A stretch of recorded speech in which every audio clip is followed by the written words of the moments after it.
Hello everyone and welcome to one of my classic retro game streams. Tonight be playing a bunch of old school action heavy titles, high intensity, good stuff, all classic. Let's get right into it with first game, Virtual on Cyber Troopers.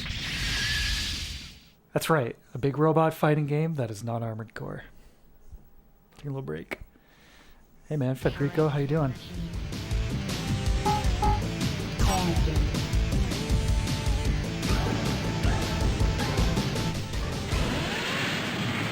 Playing this on the twin stick for the Saturn. It's like a replica of the arcade setup with the two huge joysticks. Pretty sweet. Hi Spoon. Welcome. Yeah, listen to that. Oh yeah. Get ready.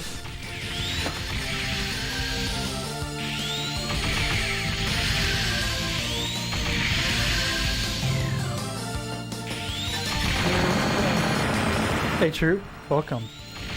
Good to see everybody. Round 2. Oh, happy belated birthday, buddy. How old?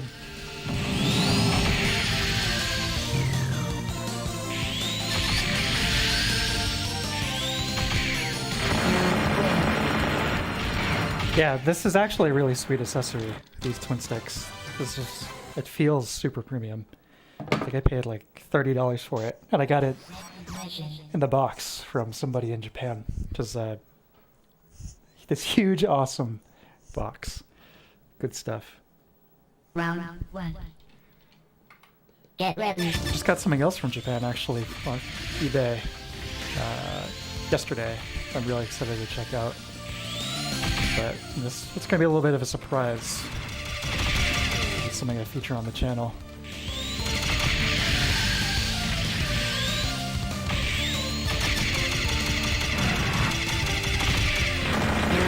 Yes.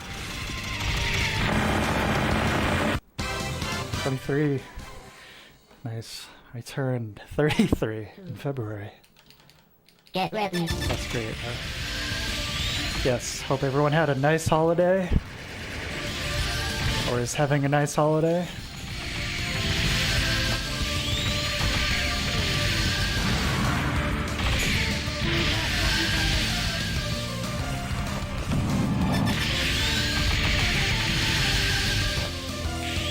This game is hard. The controls, once you get used to them, are neat, but they're definitely a little unusual. But definitely one to be played with this twin stick setup. There's a bunch of other Saturn games that can use it too. There's a few Gundam games, Gun Griffin, that game Bulk Slash I streamed one time, I think this summer. I got a fan translation.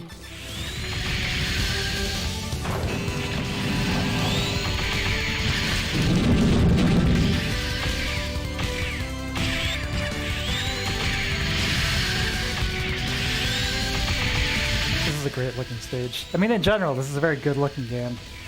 Really great use of color. Poppin'.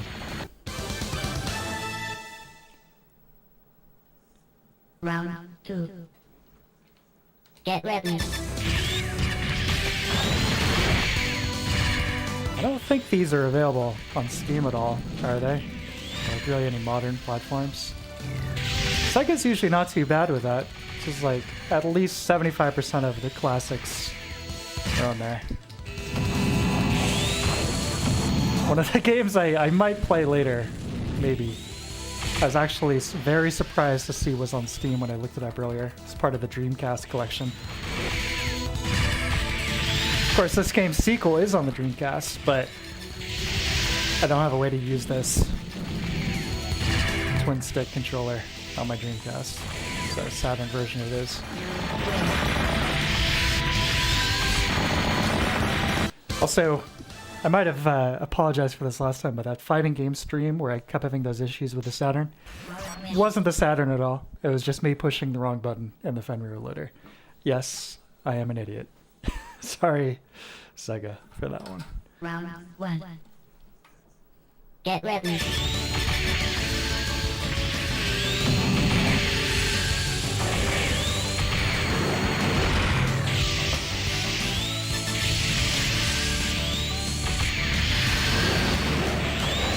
Yeah, it's the button now is pushing. I just figured, okay, A and X, maybe they'll both be confirmed. But no, X is take you to the like CD loader screen. Oh shh. Close one. Yeah, this game I've never ever managed to get through in arcade mode. Now this is on easy. This is right about where you start getting absolutely demolished.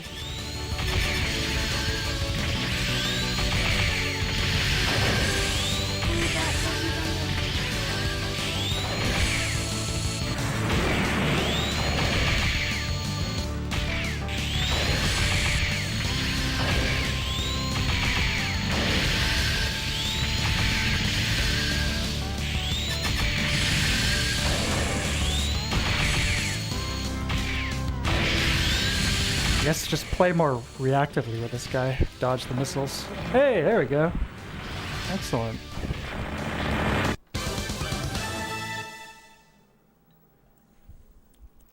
Happy to be streaming again. There's been so many problems and things in the last week, 2 weeks.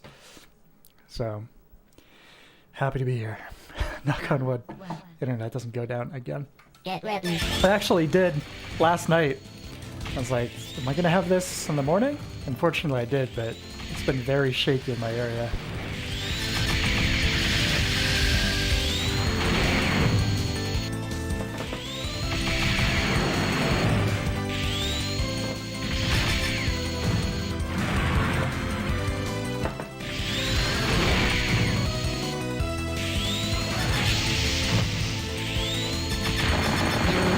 Yes!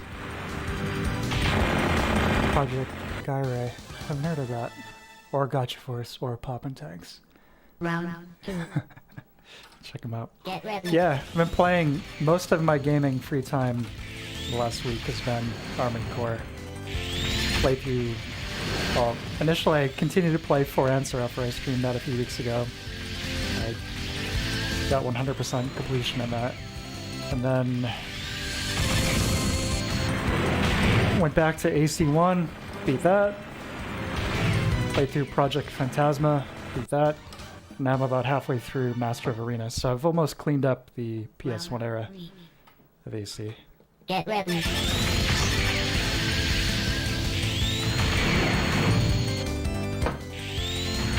They're good. So they're pretty short games. I mean, the longest have so far have been For Answer and first game, and those took me about 8 or 9 hours a piece. But Project Phantasma was like 2 hours, baby. Oh. This version is not a simulatory system. All registered user data will be transferred to the deployed virtual system memory bank. Yeah, or Ace Combat, Fires of Rubicon, Assassin's Creed, Donkey Kong 64, Fire of Rubicon.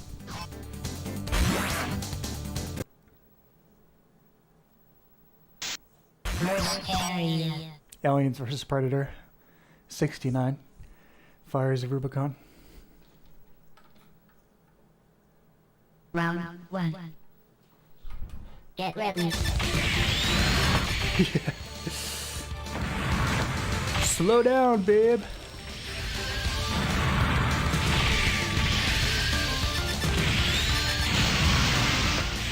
This is a really cool stage.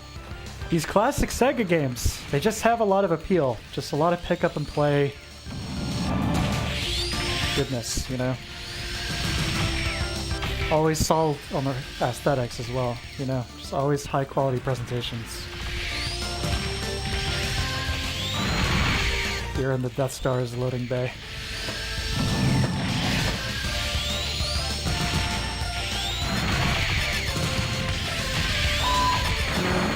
Close one.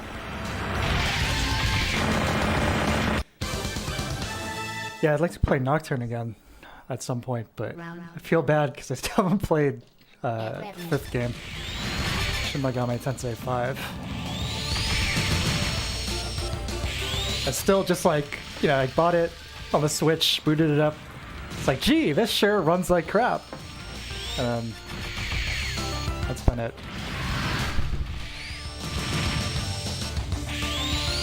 Get the emulator set up.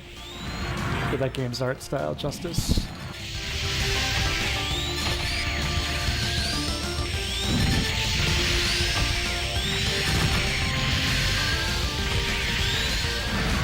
him with the... Oh, I dodged it!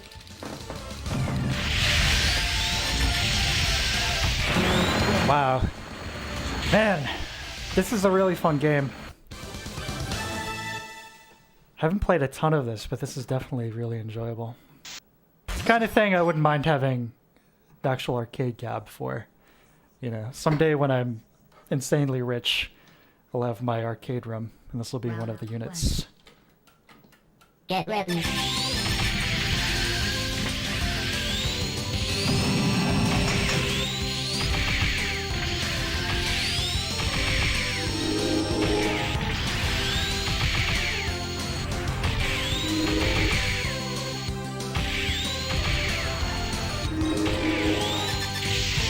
She's the girl robot. She fires hearts at you.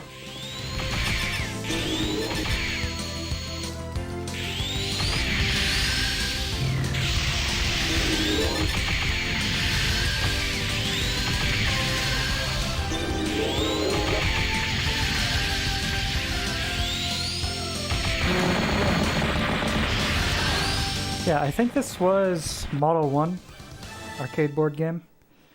They were always on the cutting edge of the 3D stuff in the arcades. Get ready. Daytona, Sega Rally. I mean, all the Virtua titles. Virtual Fighter, Virtual Cop. I really wish AM2 handled the ports of, or somebody internally in Sega handled the ports for House of the Dead on the Saturn.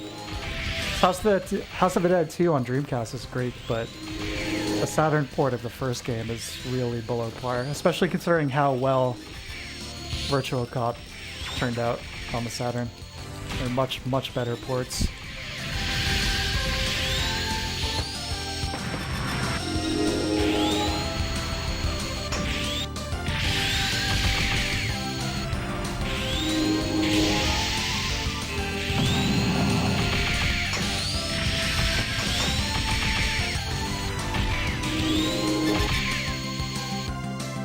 Music.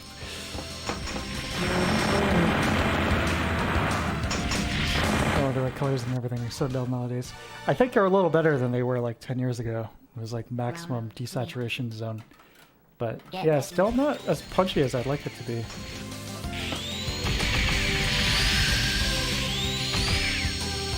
I think we're probably about 5 years away from a return to total maximalism in graphic design though. Just based on trends I'm seeing. Everything's pretty secular.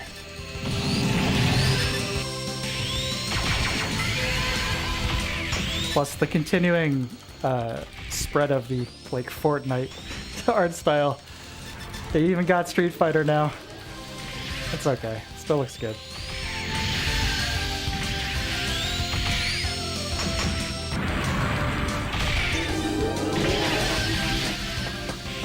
Focus.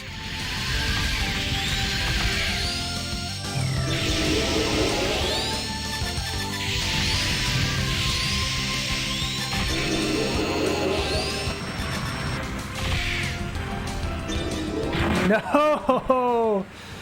Oh. Literal single pixel of health left.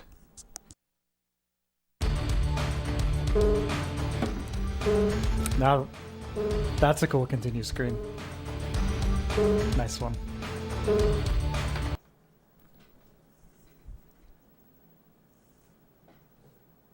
Select your machine.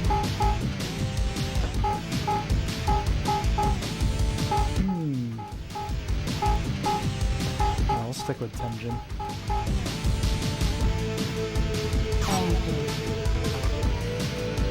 And most games are being designed on very poor LCDs. Well, you think that would mean the colors would be like super saturated to try and compensate for that though, right? Secondary.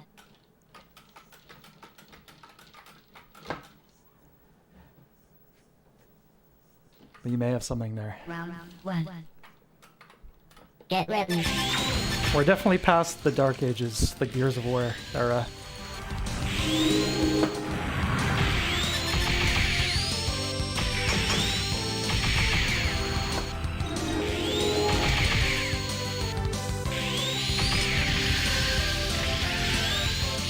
The 360 PS3 gen was the true nadir of desaturated color palettes in video games. But the same thing was basically happening in movies too. It was more a mass media thing. I blame the Coen brothers. Oh brother, where art thou? It was all downhill from there. In all seriousness, it's one of the earlier examples I can think of that era of, you know, big studios going with like really hardcore color grades like that. Get ready.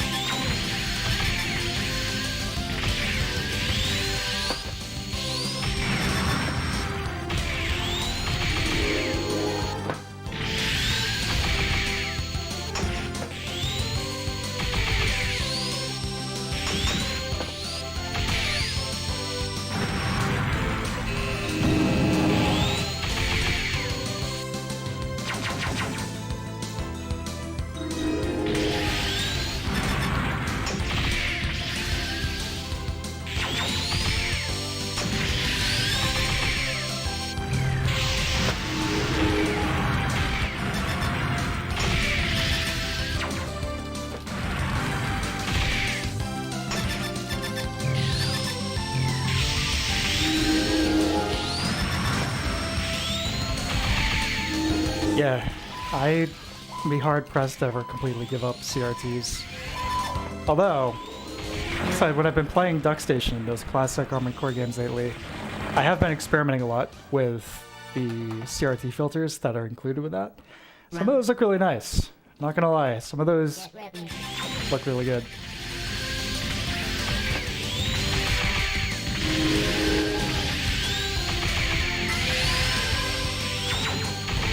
It's like, I've mentioned this before, but there are certain games in the early 3D era that are kind of in this like wishy-washy spot where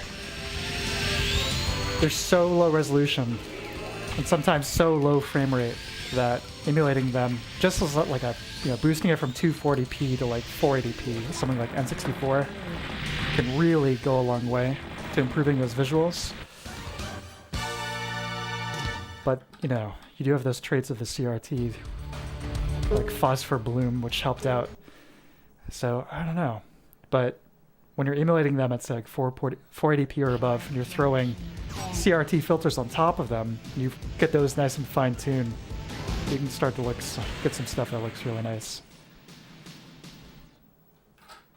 Another thing with PS1 is the built-in dithering that a lot of those games have.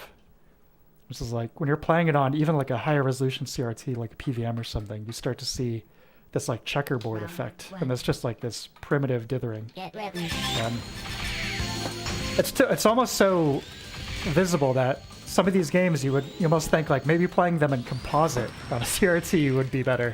Because it helped blend that a bit. Anyway, you can tell I spend a lot of time thinking about this kind of extremely minute detail. For very little benefit. Alright.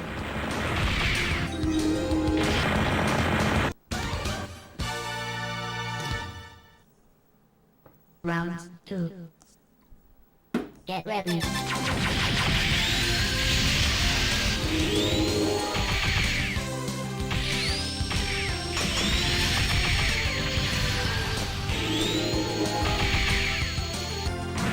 I think with her I can change my strategy here, try and get closer.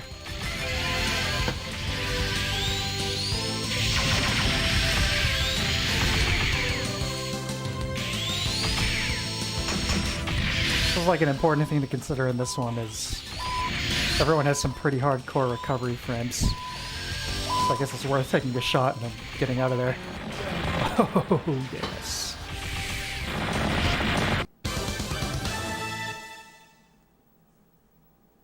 Round 3. Get ready.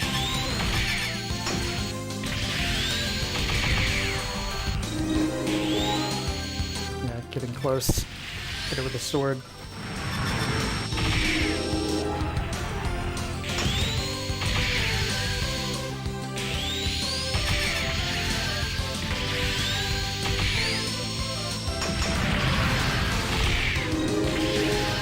Probably don't want to jump so much, kind of a sitting duck in the air. There's not really a way to quick turn, which is challenging. At least as far as I'm aware.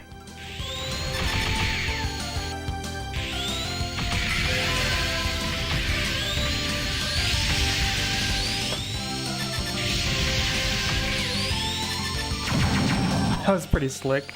Completely unintentional, but that looked really cool.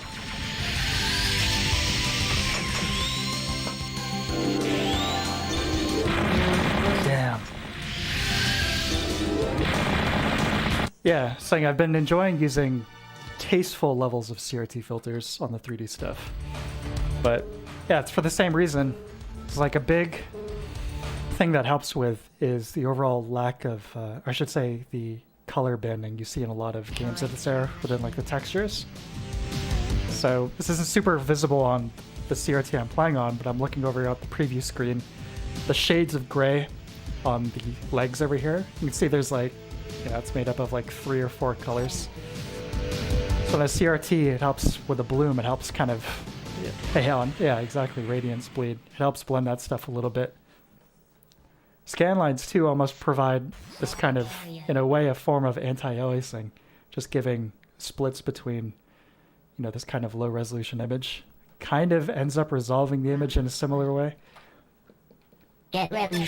But yeah, I've been playing, yeah, those Armored Core games with a scanline and a gentle CRT bloom filter. Not going crazy with it, just enough where kind of like brings the image together in a really pleasing way. Playing that in MGS1. It's been nice. I think it looks good. I'll share some pictures, maybe. I'll like do one of those like YouTube posts so you can see it as like uncompressed as possible, like what I'm talking about. Maybe I'll post that tomorrow or something.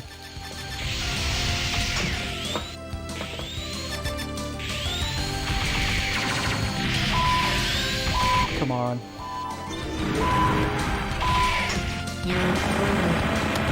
Theoretically, the higher res the monitor, the more effective they can be. Yeah, exactly. No, that is accurate. It's like playing it on a 4K TV and rendering those effects in 4K. Even if the internal resolution of the game is still locked at its original res of 240p or whatever. It just gets exponentially more convincing. I'm not ready to get rid of my PVM just yet, but it does look good. Alright, this is going to be my last try on this fight. If I lose again, switch to the next game.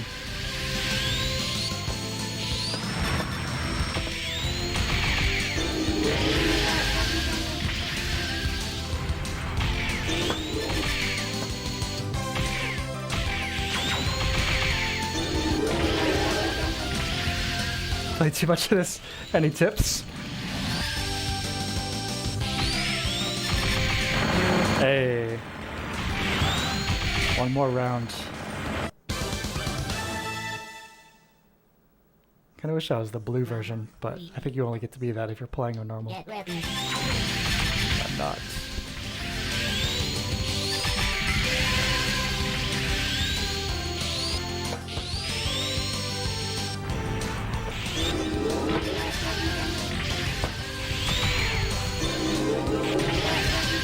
Yeah, I haven't played far enough in the Yakuza games to like reach the time period they take place in. I basically have just played 0, but that's a series that just like in case of emergency break glass and play the entire Yakuza series because I love 0. Hey, there we go. Area. Death Trap. Round 1. Get ready.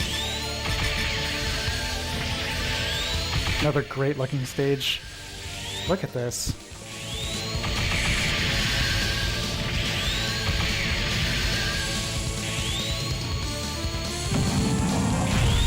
See, the bomb gotta be really close to use. Almost as close as the sword, so why bother? Although, that AoE extends past cover, so that might be a good way to use it. Now that I think about it. More of a rage quitter with this one. It's a hard game.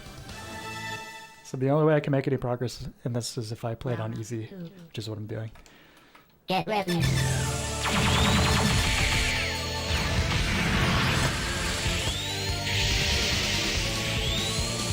Yeah, I'm a big robot fighting guy now. I love big robots. Things have changed for me. I'm really into giant mechas now.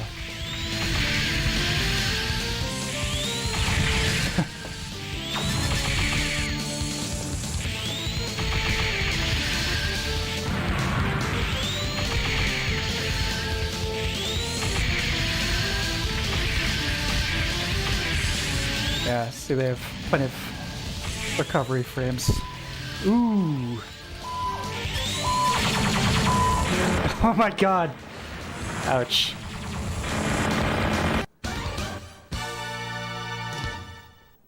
Yeah, I love Typing of the Dead. Great game. Get ready. It's one of those things that I remember one year in high school, I had like a particularly kind of like, what the term would be, authoritarian like study hall teacher. You know, person in charge of the study hall is like, no, you can't play any games on these laptops. You need to actually be studying. It's like, well, I mean, this has educational value. And somehow you let that slide. So yeah, I played plenty of Typing of the Dead. Good stuff.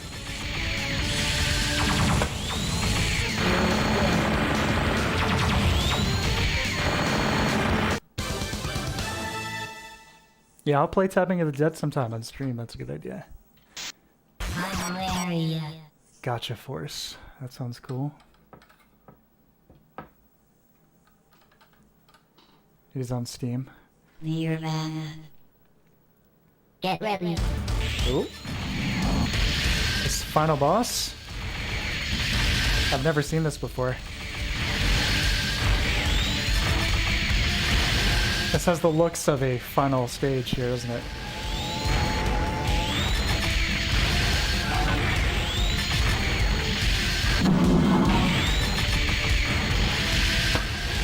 Doing very little damage. Okay.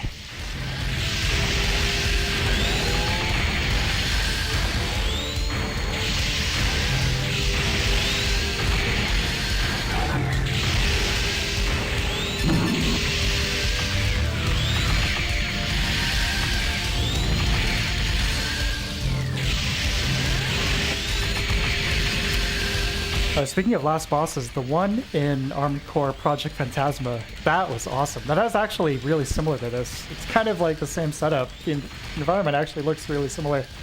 But that stage and that boss has one of the most, one of the best effects I've ever seen on a PS1 game. It's like straight up rave light show. Really good.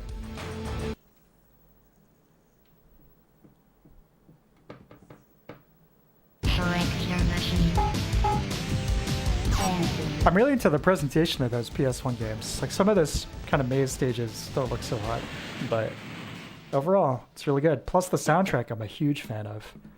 Really incredible soundtrack in those PS1 games. Oh yeah, it does say final area, isn't it? What's the weakness? Nirvana. Get ready.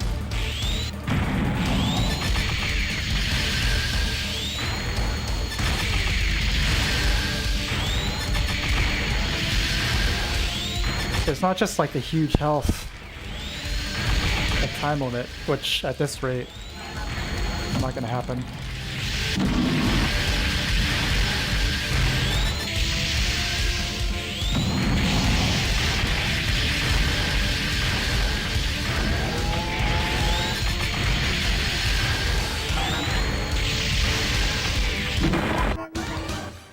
Yeah, not sure how to deal with that one. Any tips here? I feel like Federico would know.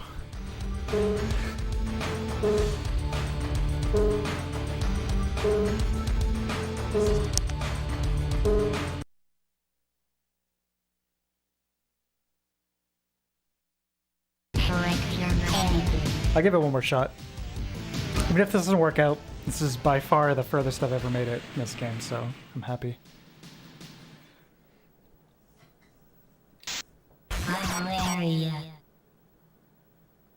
Nirvana.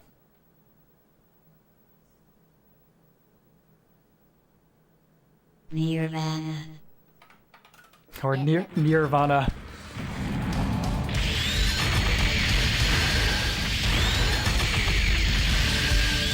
Sounds like something Kojima would come up with.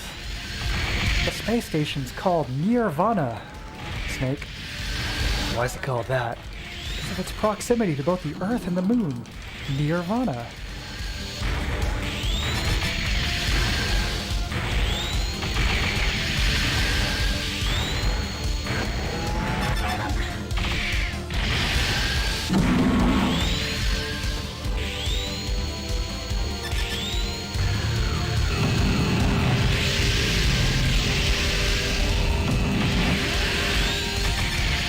Okay, so when he's in gold mode, takes more damage.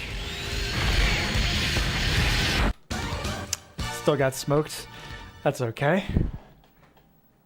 As I said, furthest I've ever gotten, so I'm still happy with that one. See what happens if we don't continue. Game over.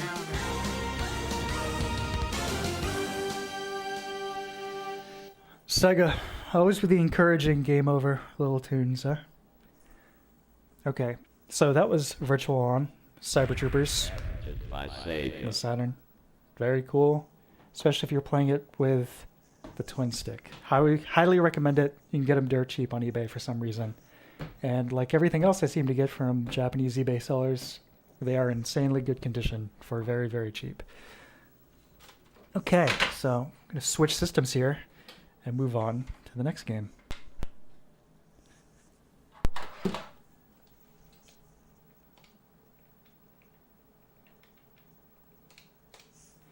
And while this starts up, I'm gonna go refill my drink. I'll be right back.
Okay, back. Welcome to F-Zero X, game I've streamed a few times, and definitely a favorite of mine. Might be my favorite racing game. The controls, the handling, the speed, the stages, the soundtrack. I'm crazy about the soundtrack. I mean, listen to this. Incredible.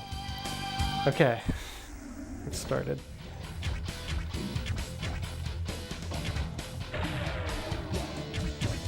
So standard. King Cup. Don't mind if I do.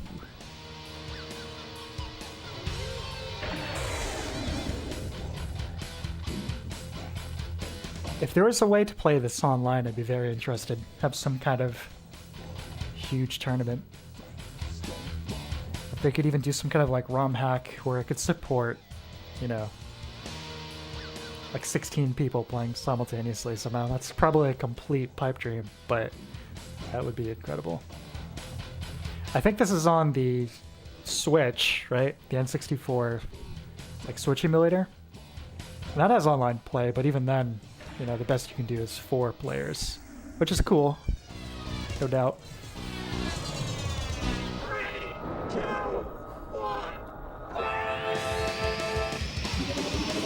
One of the very few games running at 60 FPS on the N64. There's less than 8, I think.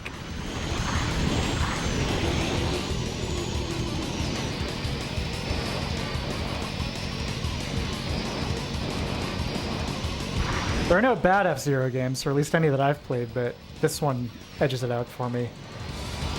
No, GX is really phenomenal too, but stage design of this one, plus the soundtrack, pushes it over the edge for me. I like the more simplistic visuals too. It's a game where the sense of speed is visually overwhelming enough as it is.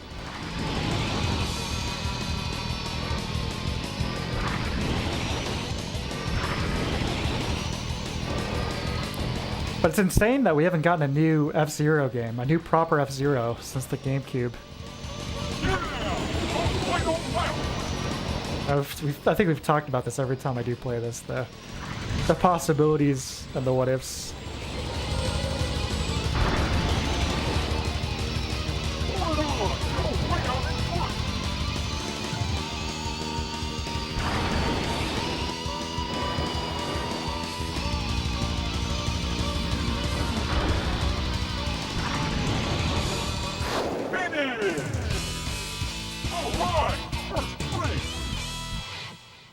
Ballistic NG.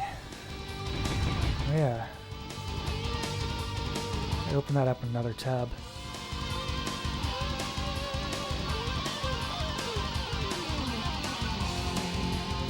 I'm pretty sure AX can be played in Dolphin. I remember reading that somewhere. I'm pretty sure. Or at the very least, somebody made a mod that basically imports the content from AX into GX. But I think it's all the same courses, right? With a couple exceptions. I think there's a few exclusives.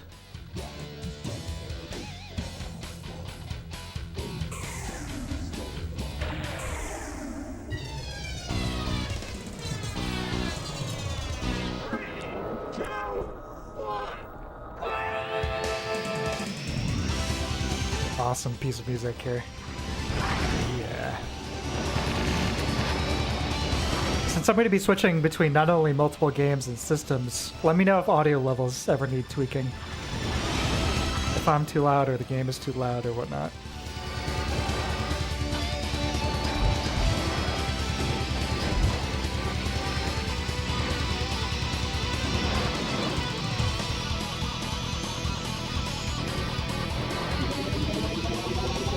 Headphones up though.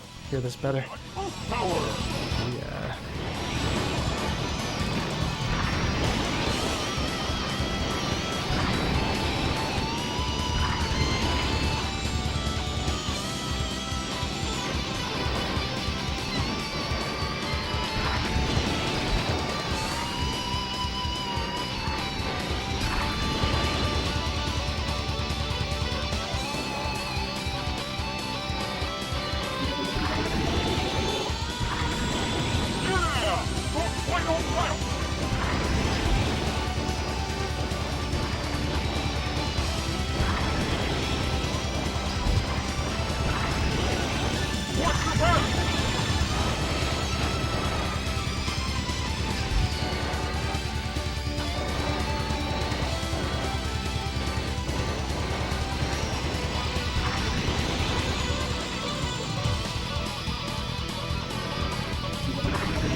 love this game.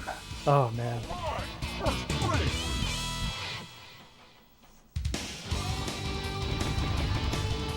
Yeah, this soundtrack is phenomenal. It's not just the compositions, it's the fact that it sounds this good on an N64 cartridge, you know? It's like, I'm pretty sure, I'm almost positive, in fact, that this is basically the same MIDI playback as every other N64 and Super Nintendo game. You know, Saturn and PS1 had that edge where they could play, you know, pre-recorded audio, Red Book audio, and CD quality tracks. You know, the N64 over here with, you know, music that was basically being played like MIDI with, you know, compressed audio samples. But that guitar sounds like a guitar. The drums sound like drums, you know? Either way, it's impressive. If they managed the level of compression to be able to fit all this stuff in an N64 cartridge and it was pre-recorded tracks and still have it sound this good, great job. If this is being played back in real time with samples, again, fantastic job. And obviously, all that matters is how it sounds, and it sounds phenomenal. Alright, let's gushing about the soundtrack here. Yeah, I think you mentioned that before, but that's legendary. Just goes to show how much people love F-Zero.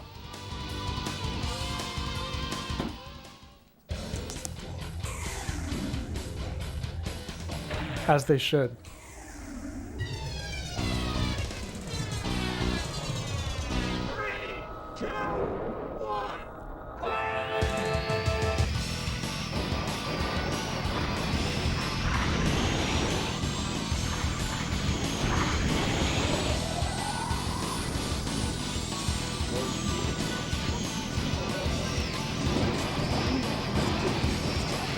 We were talking about 3D graphics earlier, you know, rendering at low res. The fact that this game has such a high frame rate helps tremendously.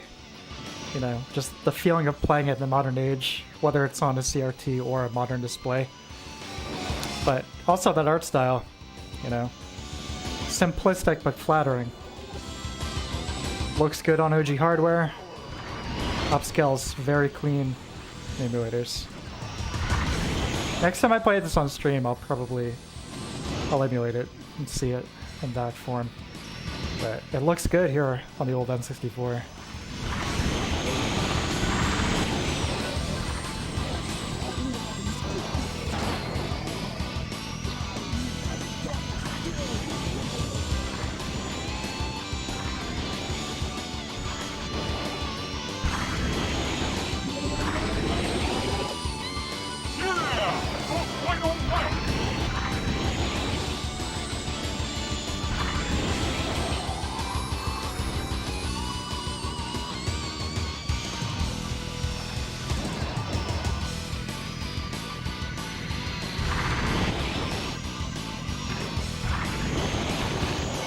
Whoa!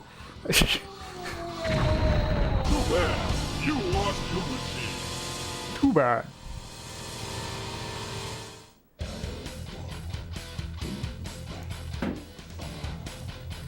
Finally have a firm build, components en route. Hey, nice one. Congrats. It's exciting.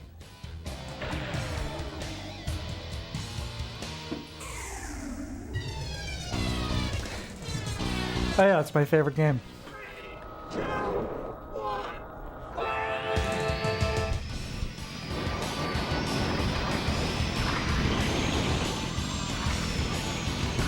The Japanese exclusive title, Scrimblow Bimblow Lovable Skroko.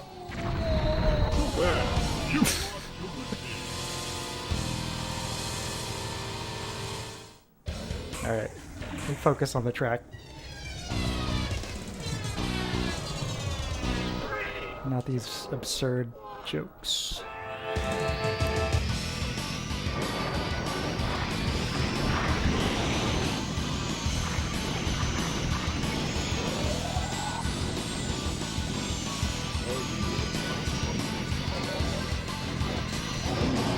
Oh my god. See, you get a little star every time you murder somebody by knocking them off the course to their certain doom.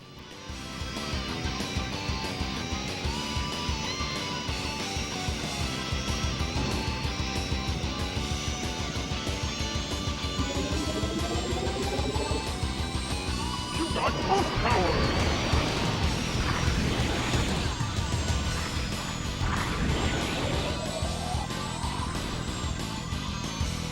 You can look behind you.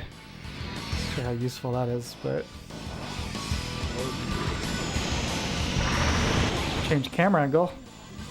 Oh man, that's like... Oh god, I'm gonna puke. I can't play like that. That's like immediately nauseating. Within seconds, I was starting to turn my stomach.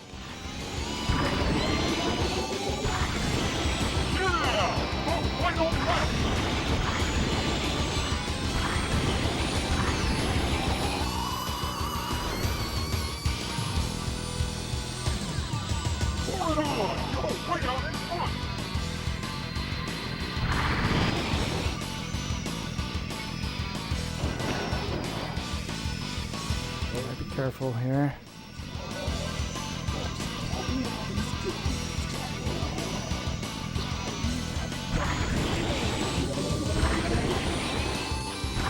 Finish! Alright! First place! Yeah, so like at least 50% of that stage does not have guardrails. Harry. I love it though. It's like that kind of cutthroat action. That's great. Especially while it's happening as you're going through like some kind of corkscrew and you're seeing the city like rotate underneath you. That's lovely.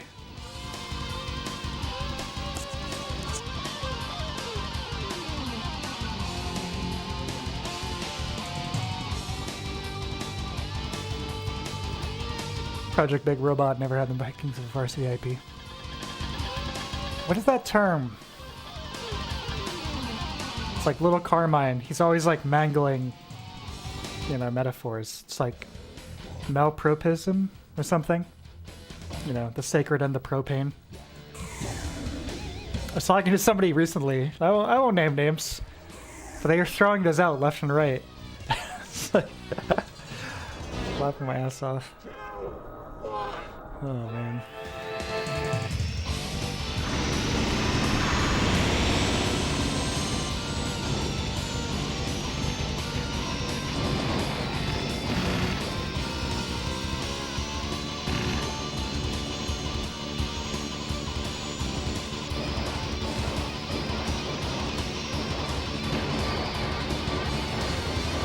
It's like thinking as I'm flying by these textured walls here. It's like in a game like this, it's like, okay, your texture budget is very limited considering the system, the fact that we need to maintain 60 FPS. What can we draw that looks aesthetically pleasing, but also helps convey the sense of speed as you're flying past it? You know what I mean? These like repetitious patterns, it's like what looks best in motion, all things considered. It's like, it's not only an art, but a science when it comes to even something as simplistic as this. This is one of those projects I would have loved to have been a fly on the wall for, you know? Just hear their thoughts as they're approaching this stuff.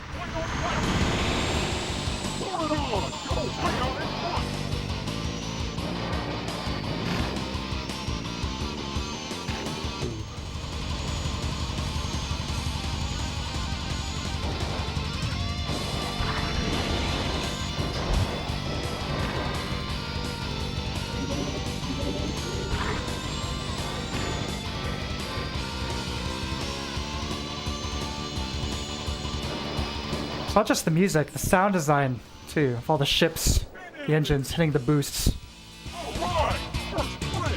Wonderful.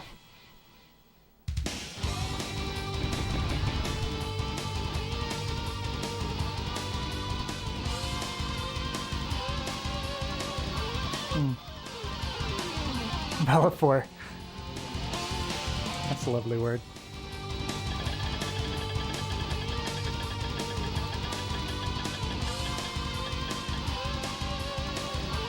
Beast Man.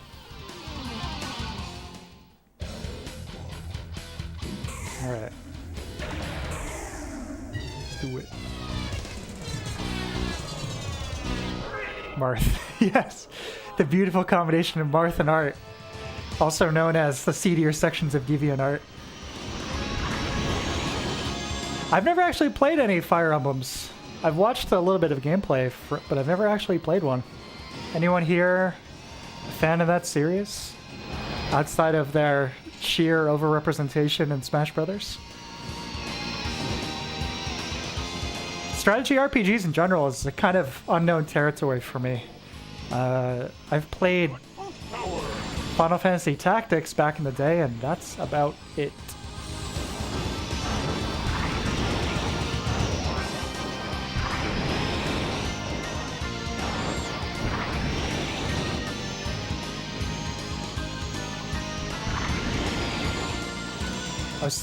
I was maybe interested in picking up that new, well, it's not new, it's a remaster of like an older Tactics Ogre on Steam, but they want like $50 for that?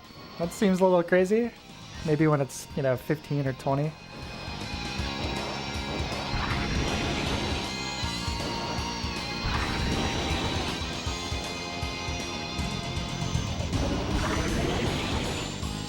Finish! Easy.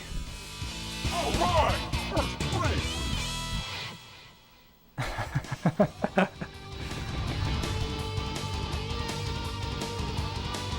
Dance Wars. Never played that either. Later Fire Emblem. They focus on the characters and social interactions. The persona effect. Nobody wants RPGs. They want dating sims.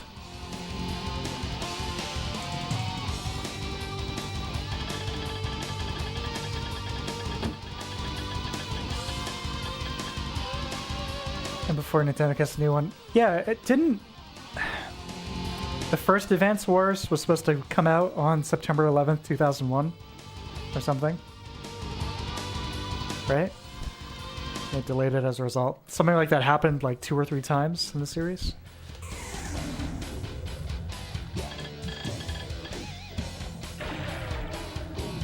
Yeah. The sim dating and Fires Rubicon. Oh. Maybe. You never know. There is a form of marriage in Dark Souls 3 after all. I mean, in a way. So, you know, maybe. What's funny about that is that apparently, I mean, I don't know this for certain, of course, just read this on the interwebs, so take it with a grain of salt, but Miyazaki was like married shortly before or during the development of Dark Souls 3.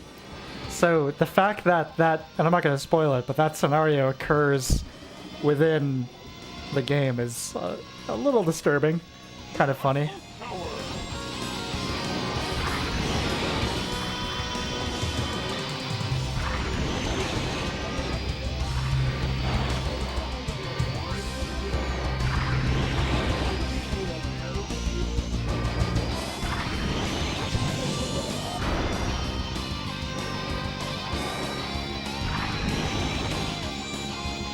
No! Oh my god. That's close.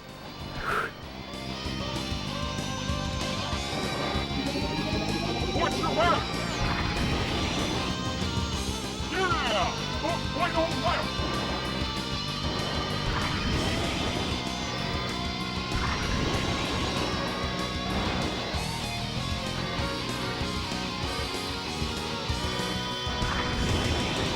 Focus, focus, focus, focus.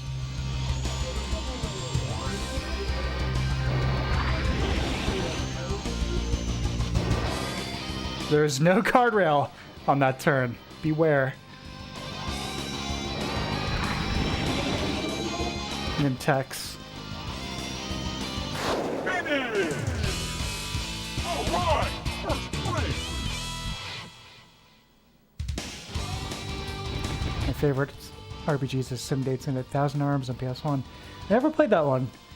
I think I mentioned this before, but I had a friend back when I was a kid who, yeah, I was into games, but he had his finger on the pulse of all of these JRPGs. Like, he knew about them months ahead of time. He knew about all the ones that were Japan exclusive.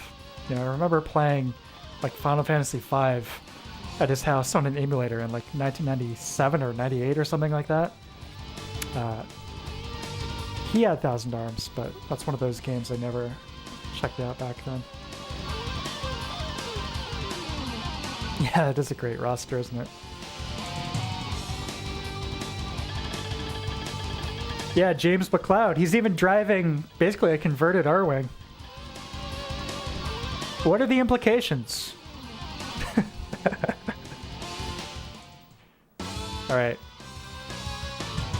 Mario Kart, eat your heart out. This is the best trophy sequence in any racing game.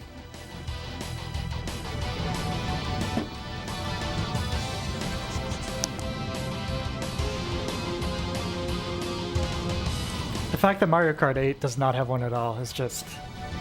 I don't know what they were thinking. Bewildering. Bizarre.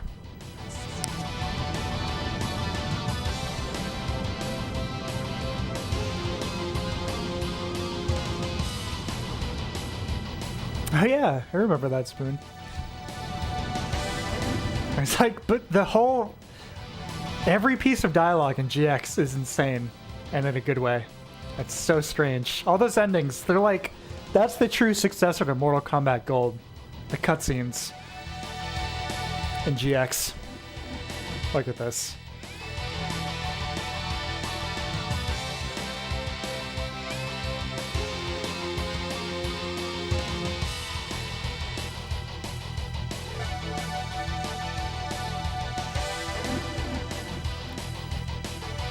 My time has not yet passed. Something kind of bittersweet about that, isn't there?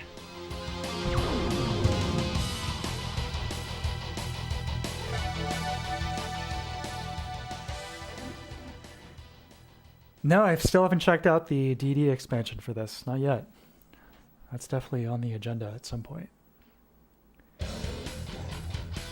N64 emulation is... It's okay. You have a few options. Moop N64 is solid. Project 64. You know what would be the dream? Would be... I don't know the developer's name, but whoever the person is that did DuckStation and just blew all the other PS1 emulators out of the water, and then went on to join the PCSX2 team and just completely stepped up the quality of that emulator significantly, both in terms of performance, UI, and all that stuff.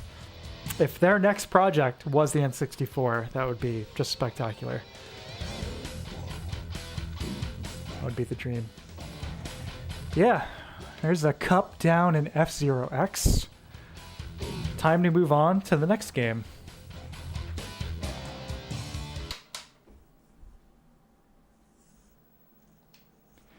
We're going to take you back to the past with this one. Base Wars on the NES. You ready for this? Listen. Yeah! Press A to play ball. Yeah, we're good. It's another futuristic combat scenario, except this time it's baseball.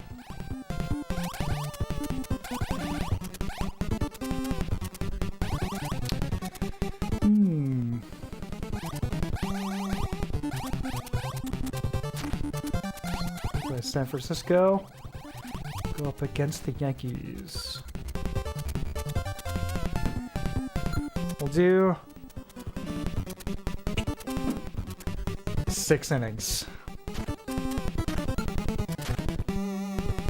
So this is a cyborg baseball game for the Nintendo Entertainment System, and it's quite cool. There's a variety of different kinds of robots, all with their pros and cons. Right-handed, left-handed.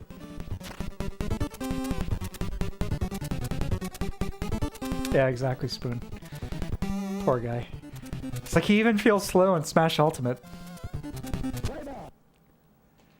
Yeah, this is baseball in the Armored Core universe.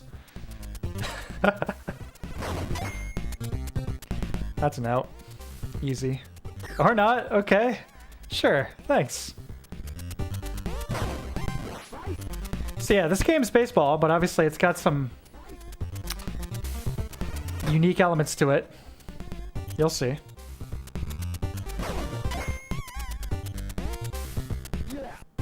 yes. Like this, for example.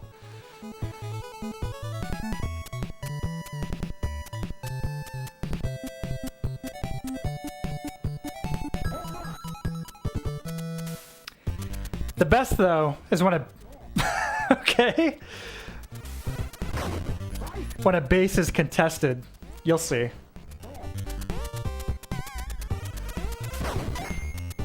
Yeah, that's an out. Easy peasy. Probably an out. Nope.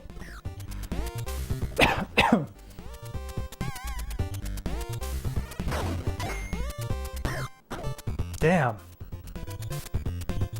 Just like that, 2 outs.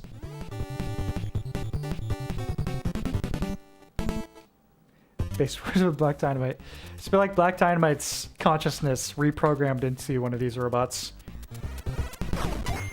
It's like Futurama style. They put his brain into one of these androids.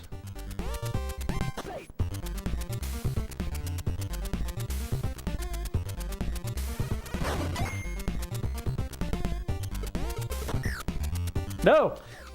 Oh.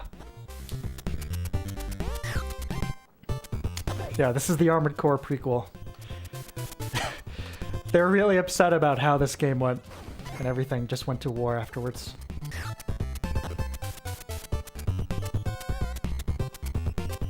I'm not sure if even having robots can make baseball interesting. You just wait and see, my friend. Oh! Oh my god. Well, that's unexpected. So what's supposed to happen there is that it loads another scene where you fight the runner. It's like hand-to-hand combat. And depending on... It's almost like a rock, paper, scissors type thing, where certain robots just beat the absolute shit out of the others. That's unfortunate. I am playing on the experimental NES emulator on the N64, so that's too bad. I'll give it another shot. We'll see what happens. If it crashes again, I'll move on to the next game. Plays Boston this time. The robot equipment is right. I mean, there's something kind of appropriate about the game just completely glitching out like that. Minnesota. Sure. See, Boston is the all-cyborg team. Think about it.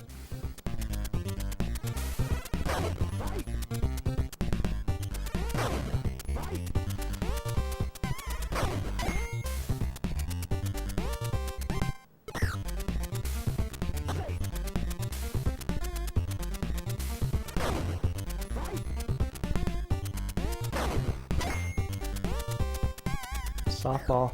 No! Damn. That's an easy out. Oh, God. There's the inning. Great job, Boston. Yeah, I can't get into baseball in real life either. I mean, even in person, easily the most boring sport. Catch it! Catch it! Oh, you idiot! Oh, it's a foul anyway. Real Boston. Yeah, everything needs to be some kind of cyber pun. Cyber Boston.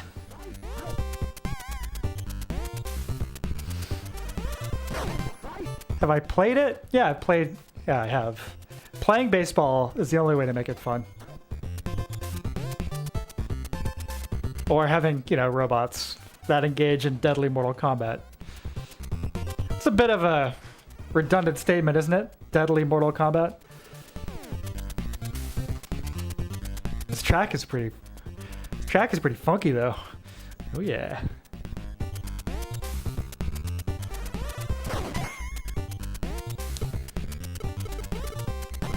No!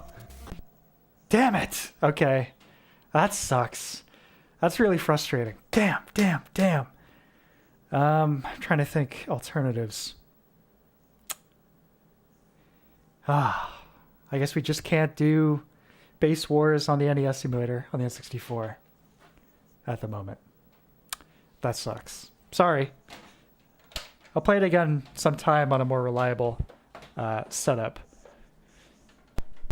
And we'll all enjoy it that way. But I guess, it's supposed to be a cycle accurate emulator for the N64, which is pretty impressive just on itself. But ultimately, if you can't play the games, what does it matter? I'm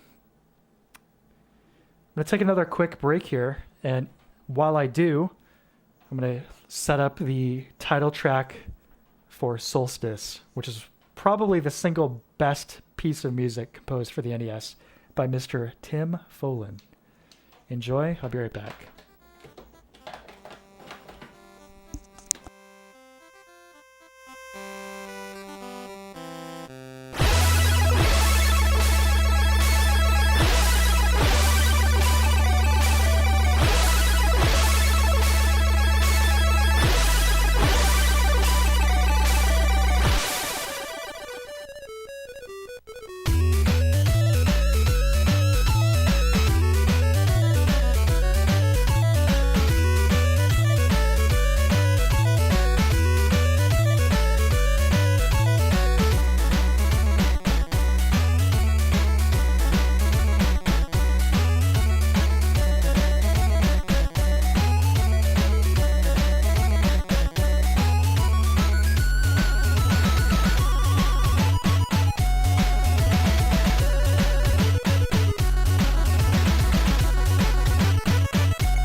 Hi, I'm back. What a piece of music. My God. I guess they're probably the best on the NES. Holy cow. I'm turning this back down here. Yeah. Insane composition. How is this a puzzle soundtrack? Because it was composed by Tim Follin, who is a god at these old school game soundtracks. He also did Silver Surfer on the NES, which is an insane soundtrack. Just as good, maybe even better, actually. You know what? Why don't I get that loaded up here? When we talk about sports. Personally, the only sport I find watching some sports, I like to watch some sports. I like watching football, basketball, soccer, tennis. Basically things where, I mean, football, it's stop and start, obviously. I mean, American football. But it's just the right level for me of strategy and action. The other stuff, you know, high intensity, fast speed, I'm into. Which basically all those other ones fall into the category of.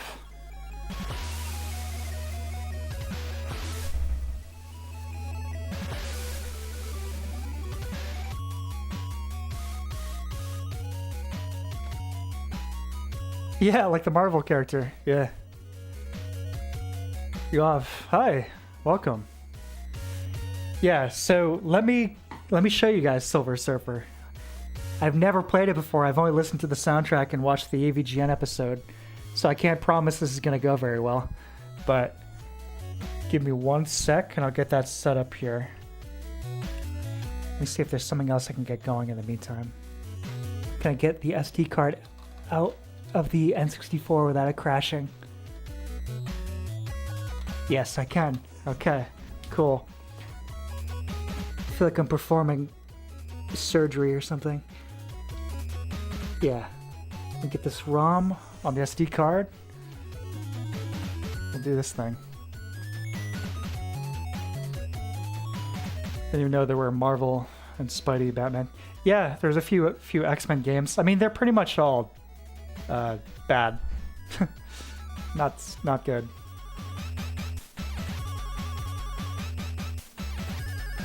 All right.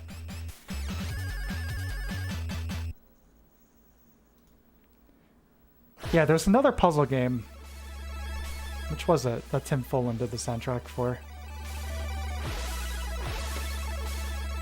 Yeah, the LGN games, you're right. It's too bad. You'd imagine if Follin had actually gotten good games to work on. He deserves so much more recognition. Guy is brilliant. Is brilliant. But I don't think he works on game soundtracks anymore now. Can't blame him. Alright. Let's check out Silver Surfer. Just for the soundtrack. You thought that was cool. Check this out.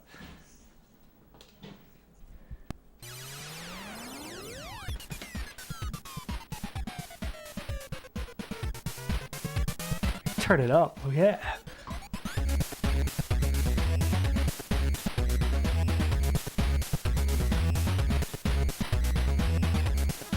Hi, Tier Fox. Yeah, I'm about to try Silver Surfer. We were talking about Tim Follin's great music, and this came up, of course.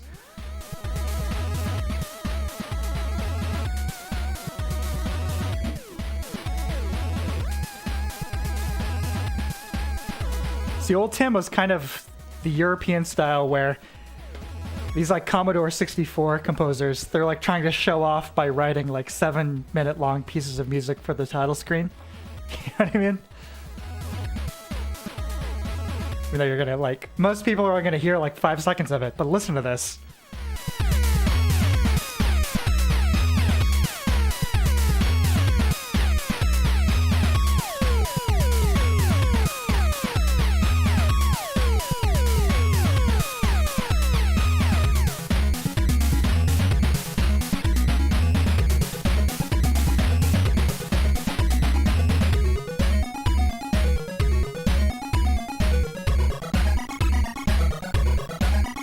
That is funky.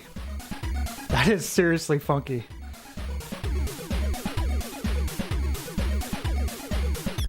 All right, let's give it a shot.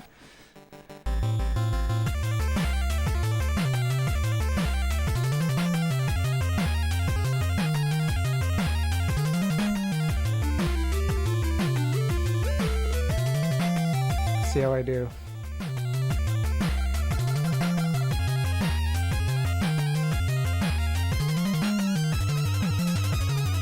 These close-ups would make some great avatars.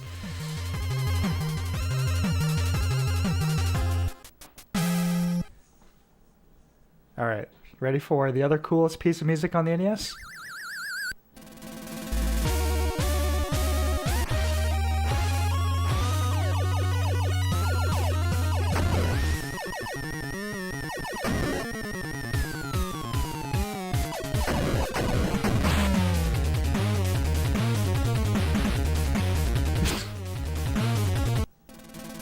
try that again.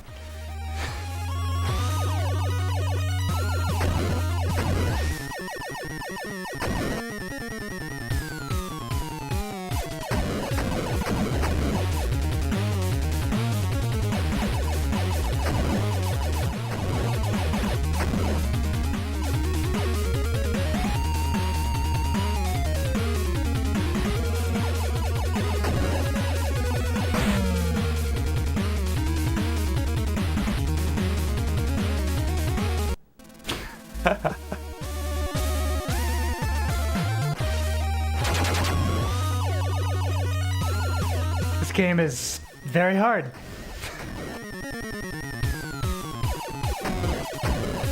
This is the first time I've ever played it.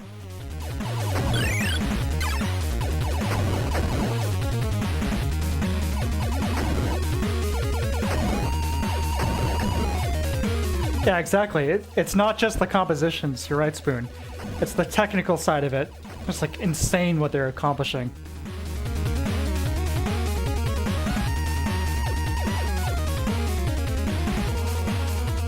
That's so good.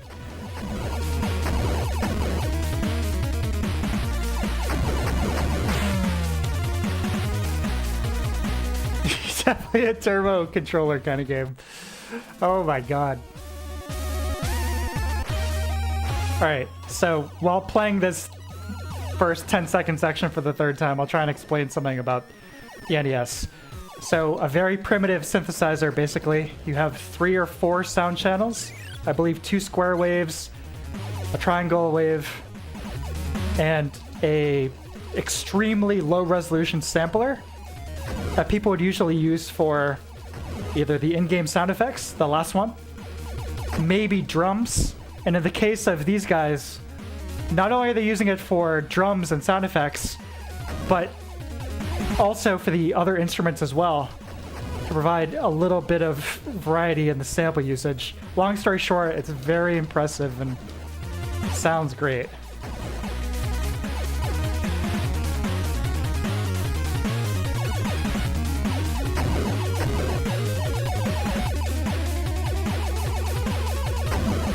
Try and stay alive long enough to hear the entire track. Oh my god.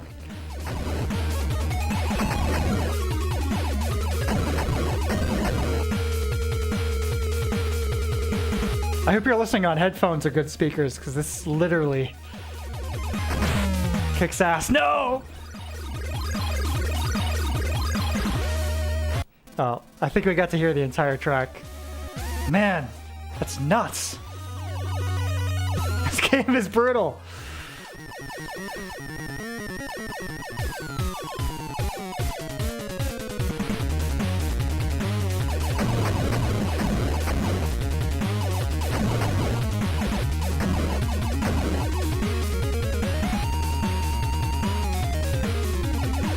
Oh, I'd like to hear those tracks, Spoon, if you'd be willing to share them. That'd be really cool. Yeah, the VRC-7. Incredible chip. It's that Japanese version of Castlevania 3. Rocked the house as a result. Speaking of, why don't we switch over to that?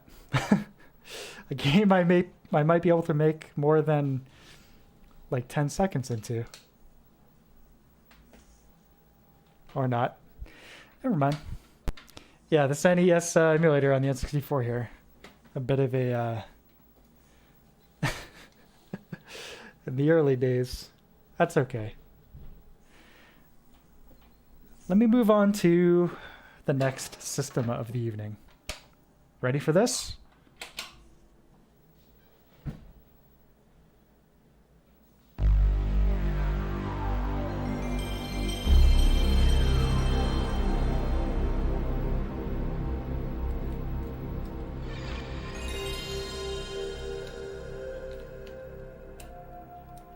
Meets Mega Man 2. Mega Man 2 has a great soundtrack for sure. One of the best NES soundtracks on the NES. But I'd still have to hand it to Tim overall. So like the technical achievement side. But in terms of just straight up composition, I mean, yeah, Mega Man 2 is absolutely insanely good. Actually, you know what? Before I do PlayStation, no, I'll do this after. I wanted to show you guys Wily Wars on the Genesis. It's like a compilation of Mega Man 1, 2, and 3, but the soundtrack, of course, you know, I mean, it's on a Genesis. So hearing some of those classic NES tracks being performed on the Genesis sound chip is a trip, and some of those tracks sound insanely good. But let's check out a couple PS1 games first. I want to try out Blast Chamber. This is a game that I have only ever played the demo of back in the day. The demo disc that came with my PlayStation back then, back in like 1996. I actually still have that demo disc.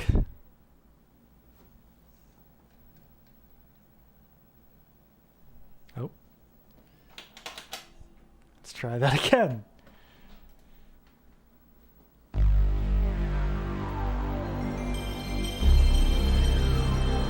But a very strange game, no doubt. This might be a little loud. Let me turn this down a little bit here. All right, let's try that again. Hopefully you don't freeze on that Activision logo.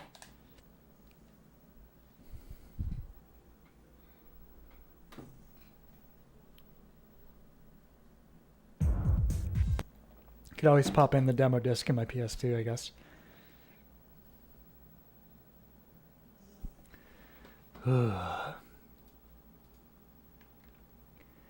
Or maybe not. Okay. Yeah, let's go ahead and check out Wily Wars on the old Genesis here. This actually got a reprint, an official reprint of the cartridge recently. I did not pick it up because it was expensive, but cool nonetheless.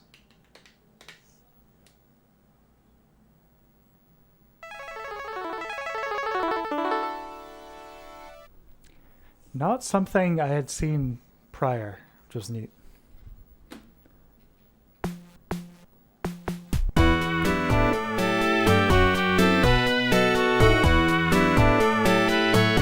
Very loud. Let me turn it down a little bit. There we go. Yeah, this is Mega Man 1, 2, and 3. Check this out. I think it's, let me see.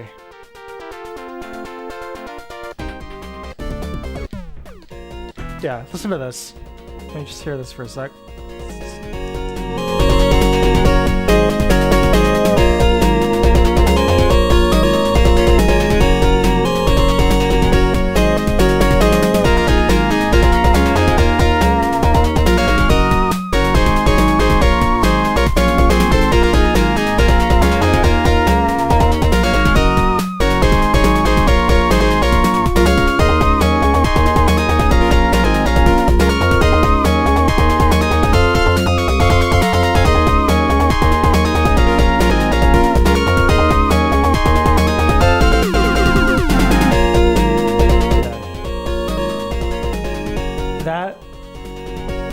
Is good.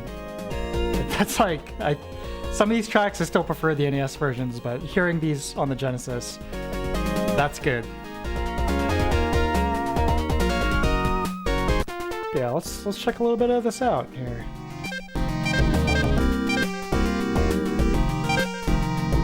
Mega Man 2 on the Genesis. It almost feels like a bootleg, but no, this is an official game put out by Capcom.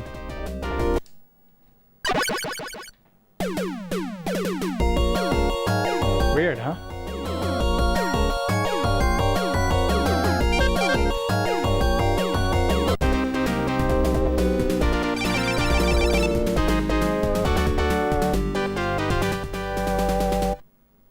Yeah, let me know how audio levels there are here now.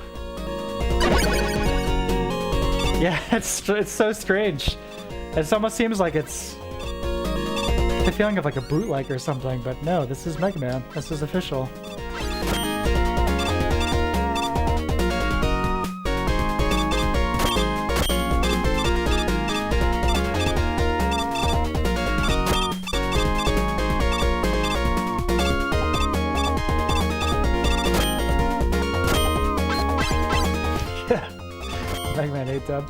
classic.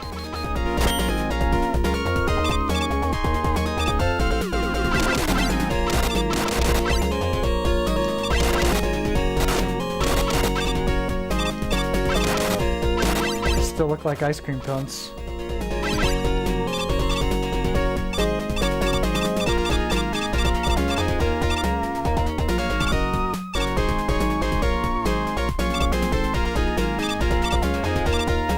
Yeah, yeah, it does have that kind of feeling, doesn't it?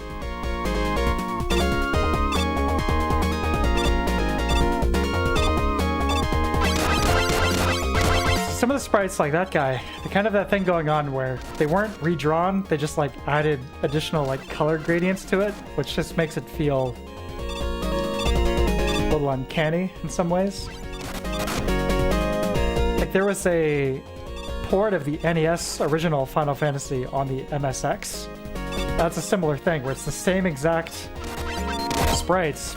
They've just added, you know, these like gradients to the whole thing. It's odd.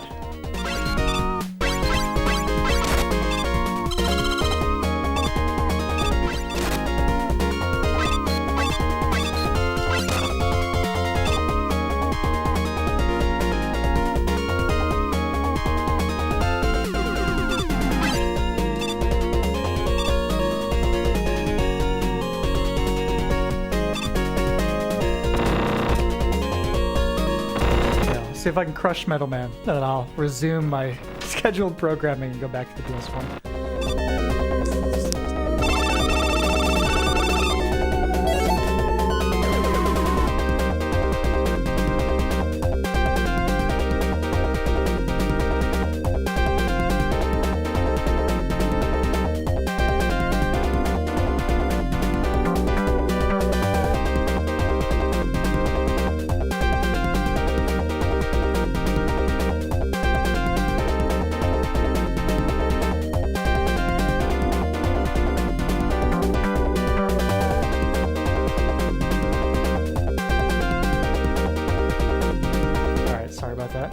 Package just was delivered to me by FedEx. Suspicious package with lots of Japanese lettering. I know what it is.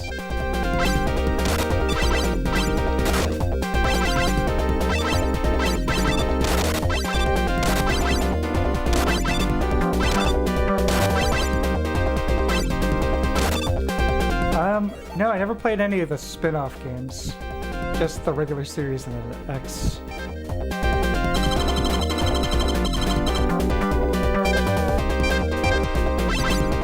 Say this boss music is definitely not nearly as good as the NES track. I don't know what happened here.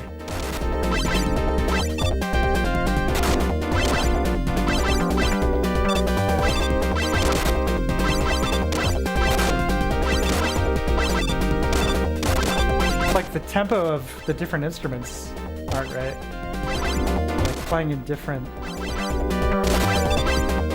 at different speeds or something. It doesn't sound right.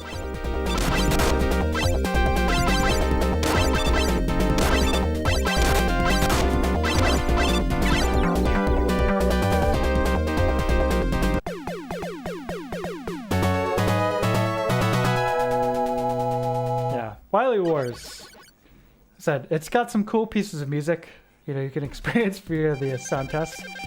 Other than that, I wouldn't say it's necessarily an upgrade over the NES games. Probably just stick with those and then listen to the Wily Wars OST on YouTube. Probably would be my recommendation. These games is irritating as they look. These games are classic. They're very fun. I do want to hear how Magnet Man's track sounds. I'll hear that one. See how that goes. That's one of my favorite tracks on the NES. Let's hear the Genesis version.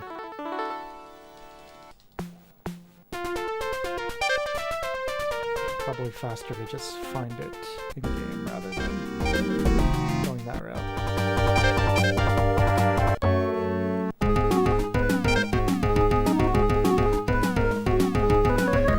Menu theme, definitely better on the NES.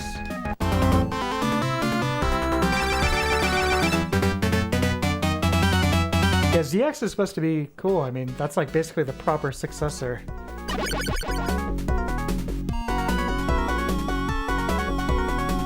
The X series. Is what's his name? Is it Inafune? It's like after they did X5, that's the series that he went on to do, right? I mean, X5 was definitely a step back from X4.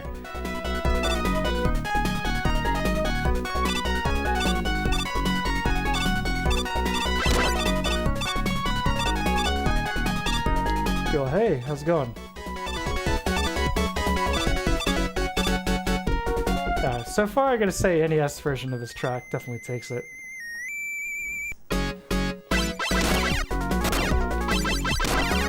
Yeah, there's a lot of strange aspects about these sprites. I mean, look at Proto Man. He's another one here where they just kind of added some gradient colors to his sprite instead of redrawing him like Mega Man.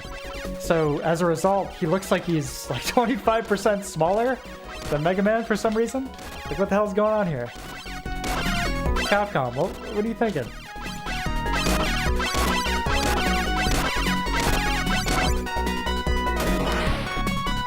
Mega Man. Yeah. Stick to the NES games. That's my verdict. Like I said, listen to those soundtracks on YouTube or whatever, but if you're gonna play the game, stick to the NES. Sorry, Wily Wars.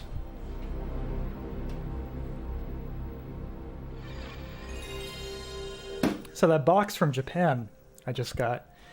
I'm gonna let the cat out of the bag for you folks here, but a lot of people want the PS3 FAT, the CHCH, with the backwards compatibility.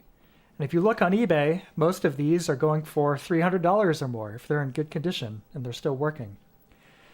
But like many other retro things, if you pick up a Japanese system, you can pay significantly less, and it's probably going to be in much better condition. So that's what I did. So the package that just showed up on my doorstep here is a Japanese launch PS3 with full backwards compatibility, PS1, 2, and 3. So I'll probably check that out tomorrow. It's a nice find. And I paid, again, very little for it compared to picking up a US one. All right, so I do want to check out Blast Chamber. So I mentioned that I played it back in the day on a demo disc. This is that demo disc, Interactive CD Sampler Pack Volume 3. So let's try this out. Assuming it works, get ready for a high dosage of some 90s attitude. Oh yeah.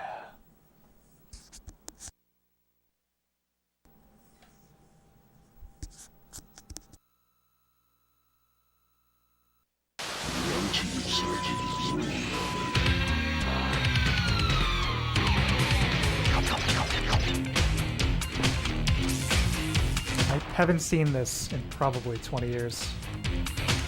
Good God. No, I haven't played Silent Bomber yet. Looking forward to it though. That's a Konami hidden gem, supposedly. I remember they actually advertised it with the tagline "Silent but Deadly." Yeah, this is how I found out about Tekken. Was this demo disc?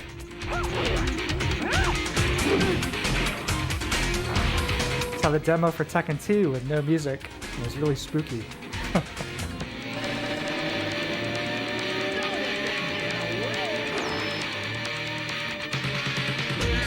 Smells like Teen Spirit riff just getting thrown in there.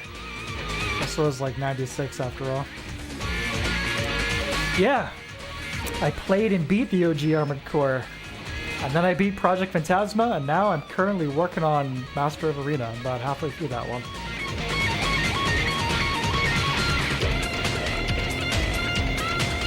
Great games.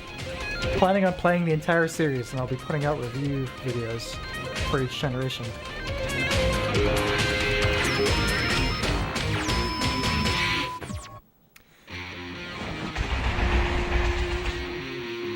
Yeah, wow.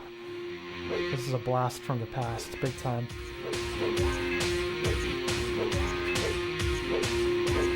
Crazy. Yeah, Ridge Racer, Crash Bandicoot, NCA, Blast Chamber, Tekken 2. Too extreme. King of Fighters 95. Forgot about that.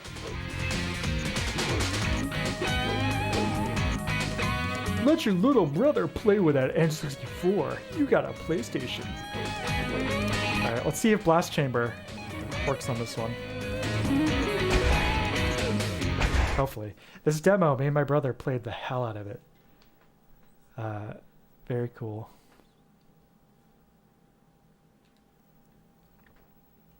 Cool. The first one looks so cool to me, but the others look like mid-2000s mediocre console games. I wouldn't call them mediocre. The first one, basically the PlayStation games are they're all extremely similar. Like, there's Armored Core, and then the two other games on the PS1 are basically like expansion packs, essentially. Like, the mechanics are exactly the same. Graphics are basically the same. It's just like additional content. From what I've played of the PS2 era, 2 seems like what you would expect from a generational, leap in terms of presentation, but the gameplay is pretty similar. Armored Core 3 I played a couple hours of. That one seems really cool. Kind of like a sweet spot between the old and new. But For Answer is the newest one I've played. And that one is, I would say, I could recommend wholeheartedly without having to like add a little asterisk of like, okay, you need to be ready for like old school console controls. Yeah, For Answer is legitimately awesome. If Armored Core 6 is just For Answer, but more of it with more polish and a bigger budget, I have no doubt it's going to be a success. But back to Blast Chamber here. So yeah, you've got a few stages. We'll check them out. Let's start with Kindergarten. You have a time bomb strapped to your chest. The clock is ticking. The goal is to escape the chamber before time runs out. Goals: obtain the glowing crystal, rotate the chamber by pushing against the flashing arrows, put the crystal into the color gold, stop your clock, and escape the chamber. Alright.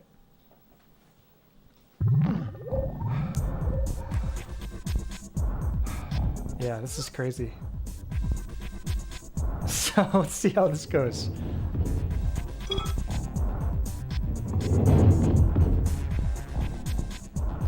So, kind of like a puzzle action game, basically.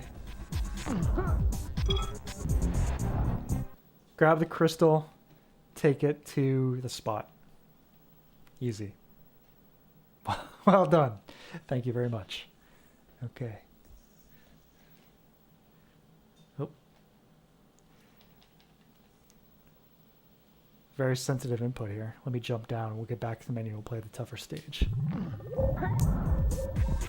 Before you play the new one, it comes out. Yeah, there's no doubt in my mind, like I said, that AC6 is going to be a phenomenal game. The guy who is the lead designer of Sekiro is the director on the project, and I'm really excited. So Sekiro is one of my top 3 FromSoft games of the last decade.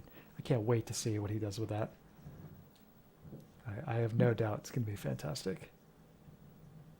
Okay, let's take it to Airlift here. Let's do it.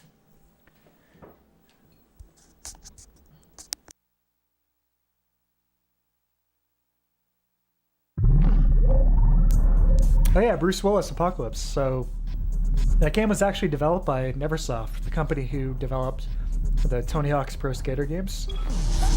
And it's actually running on the same engine. They started working... Okay. They started working on Pro Skater halfway through development of that game. And may have been diverting resources that were meant to be allocated for the Bruce Willis game. But who knows for sure.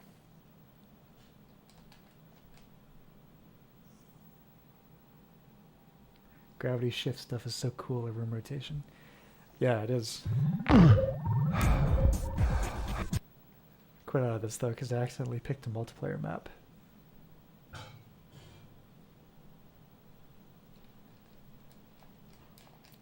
That's too bad the ISO doesn't work here on X Station. That's a shame. Yeah, let me give this another shot, the 2 other stages.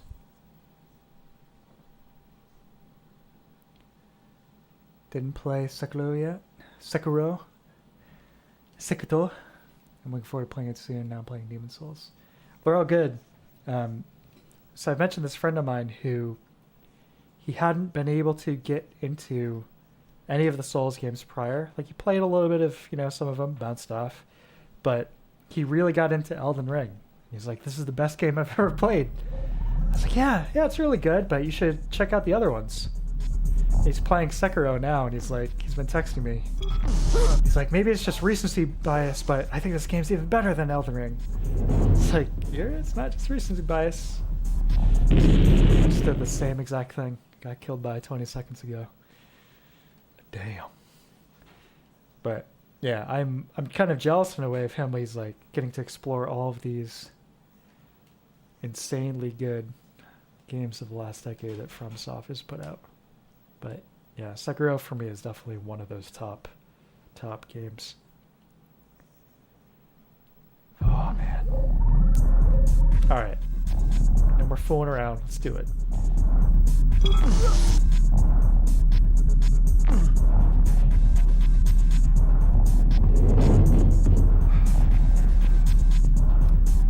Where is... Okay, the goal's over there.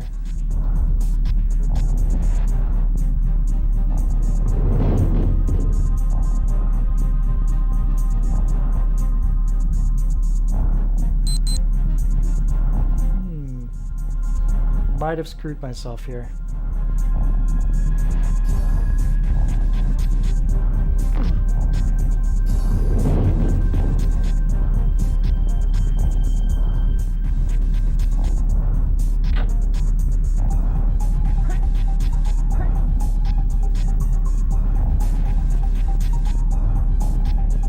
Yeah, hidden games, right. Yeah, I messed up.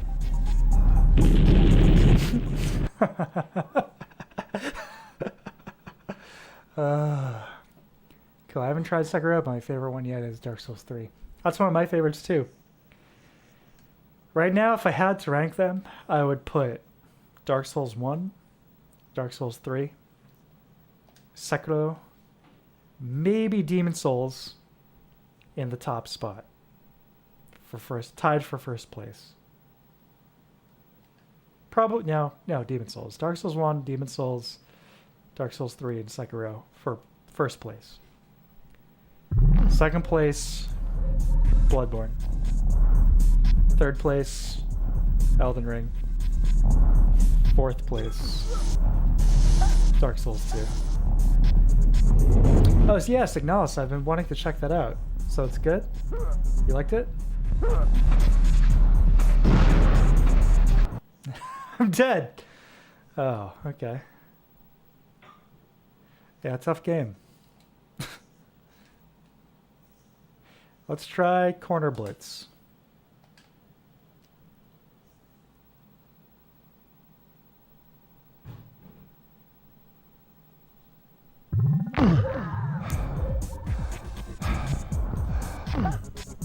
There's another multiplayer stage here.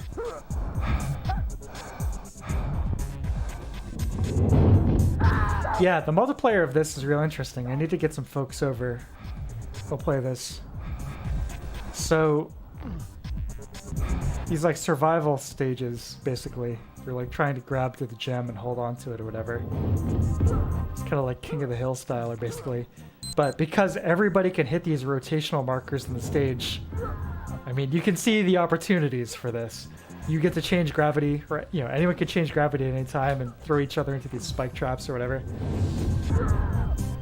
A lot of potential. Anyway, I think it's probably about time to move on to the next game, so let me go ahead and reset. But before I do, check this out. If you hold on to the gem for too long... 3, 2, 1, goodbye. Goodbye.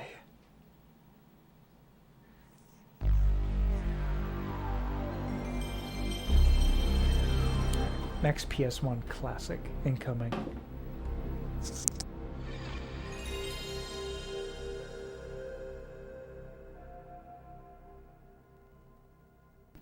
See, I like to definitely recommend. Yeah, good to hear. Yeah, it looks interesting. It's like classic survival horror type feel. Let's strong. I want to be the guy. Yeah, it's true. Cool. I don't know how to rank Bloodborne. Is that honestly runs 15 FPS? Might as well just rank a bunch of pictures. You're wrong. It's just a great game. Yeah, I feel you, man. That's the reason why I play it the least out of any of the Souls games. I mean, the aesthetic is great. The gameplay is great. Bosses are great.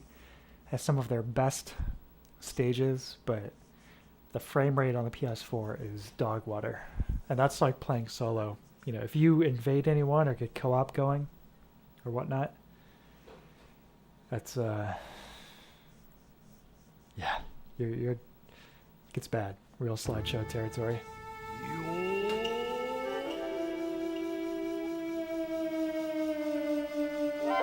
Welcome to Bushido Blade.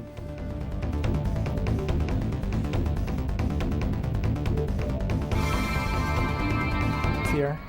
Okay, pretty sensible ranking, with a few exceptions, but it's all subjective at the end of the day. I think I said this a million times now, but the biggest problem with Elden Ring for me is just this kind of feeling of been there, done that. You know, it's not just like the core gameplay; it is the all these like different moments and locations. You know, like the reveal of the capital. It's like, yeah, welcome back to Anor Londo. It's like 100 things like that in that game for me, which is definitely taken down a peg. I mentioned my friend who was, you know, that was the first game of this, you know, Souls titles he's really able to get into. I was happy for him, but it's like being somebody who's played these since Demon Souls, it's like I can't enjoy it in the same way because I feel like I've seen so much of this already before, you know?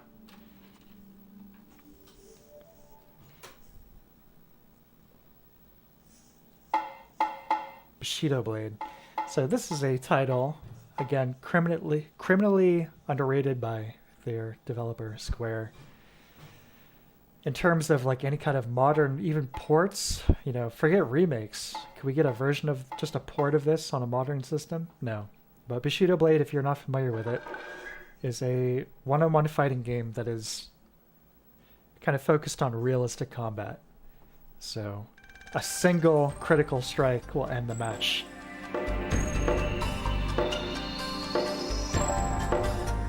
That was Red Shadow, sure.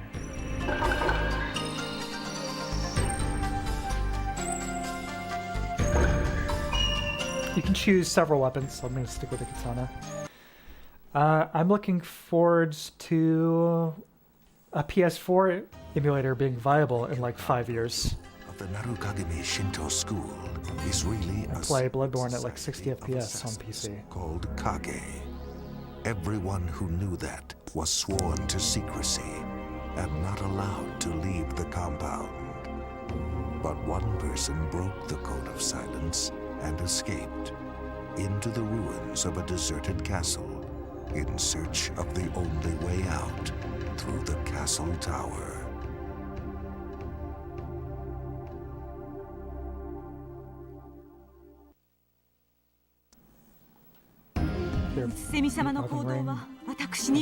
I've done a few playthroughs, but I've only finished one of them. I get close to the end and I just start to get kind of burnt out.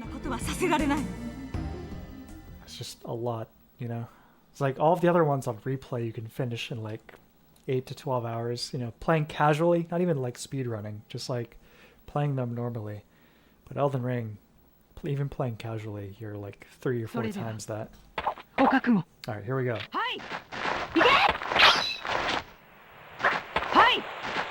There's no music in the matches. Just the ambient audio.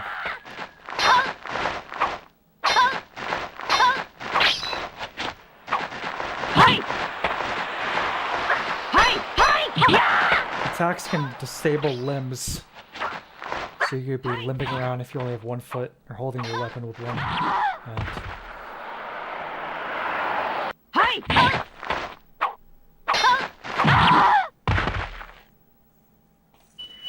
Yeah, looking clean on the old PS1 here. Another game finding that right balance of realistic fidelity and art direction. So this game, unlike its sequel, has kind of a unique trait where in order to actually complete the campaign, you need to follow the code of the Bushido, which basically just means no dishonorable stuff. Don't hit anybody in the back. Don't hit anybody while they're down. Don't resort to dishonorable tactics. So let's see if I can adhere to the Bushido code here.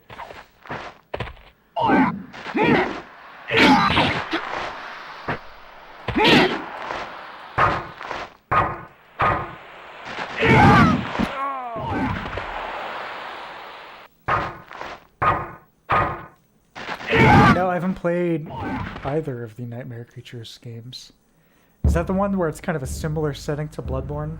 Like werewolves and beasts running around in Victorian London?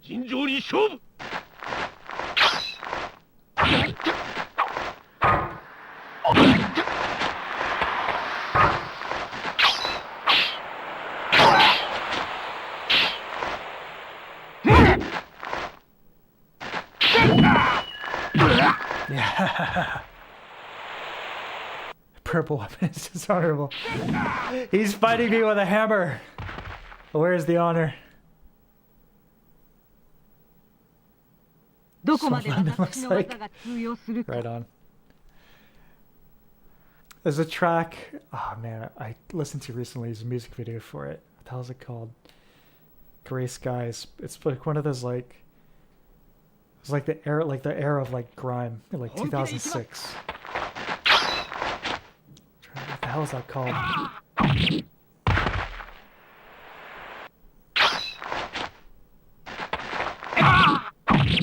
Pretty honorable, right? 私はただ、うつせみ様の代わりに師範代を切ろうと。 It's got that recorded the voiceovers in the office bathroom type vibe. Kina. Look at that blue.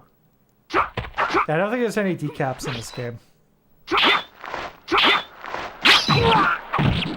The only game I've ever played that was anything like this was a downloadable game on the Xbox 360 that was based on the History Channel's Ultimate Warrior TV show, which is basically this thing that was throwing out like hypothetical scenarios like, you know, what if a samurai fought a pirate? You know, like just these things that would never happen.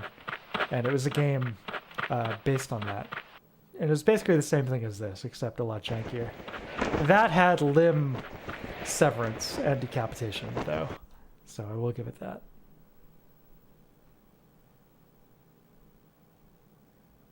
But it seems like a major blind spot. A lot of these developers, like, there's no big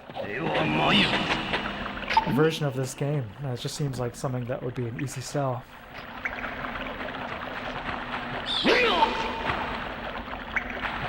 You know, maybe with better AI. Who knows?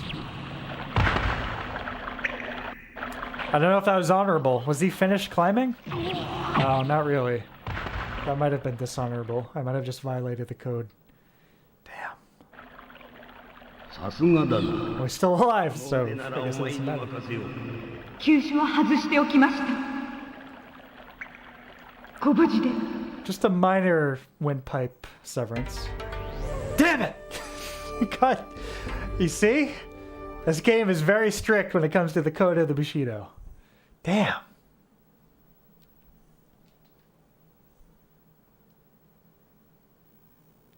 Alright, let me try this again. Switch characters. Try and be very honorable this time. Very dishonorable. We'll play as the guy who just failed us. It's Tsusumi. And... ooh, let's see. I do like this setup. That's pretty classy. The huge shadows being cast. Someone handing you your weapon of choice.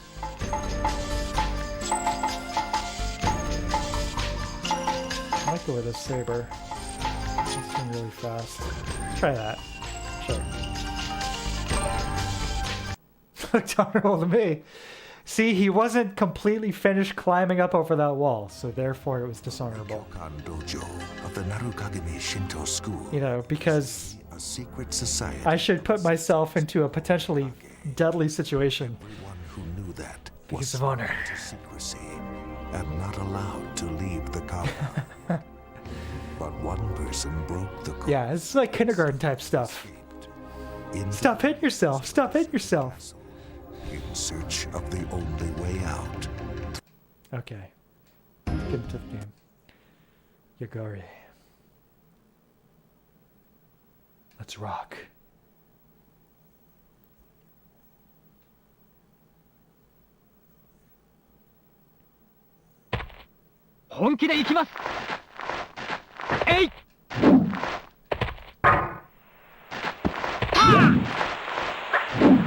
I think your jumpsuit is kind of dishonorable. What about that? This weapon is not good. This is terrible. No! Okay. I will read Blade of the Immortal at some point. Yes, very nice. 影ではないお前がなぜ追ってきた You're not even in Kage. Why are you after me? The world may never know. So the whole honorable samurai thing is basically just myth. それでは Well, I haven't read it, but I should because that's probably the case in reality. We talked about this before, but Unforgiven, the film, is like the perfect deconstruction of that whole thing. Honorable cowboy thing. There you go. So she was attacking me while I'm laying on the ground. How about that for Bushido Blade? Come on. You're talking about honor. 若いのに無駄に命を捨てるな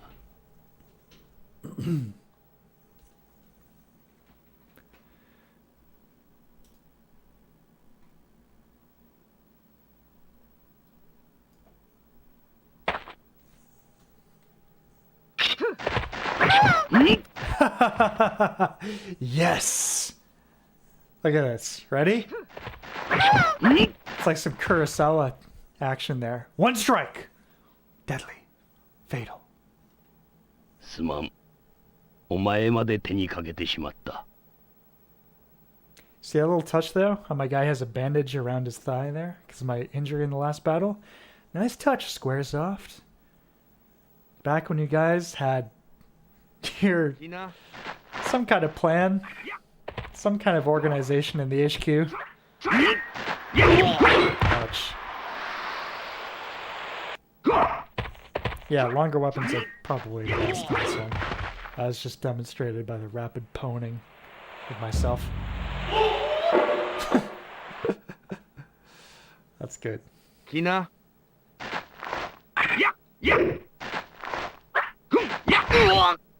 Honor, he just threw a... What is that?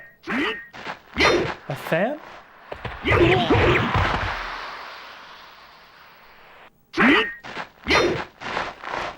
This guy's busting out Moonveil. Yeah, or the washing pole. That's good. The eye opening as soon as you hit start. That's a nice touch.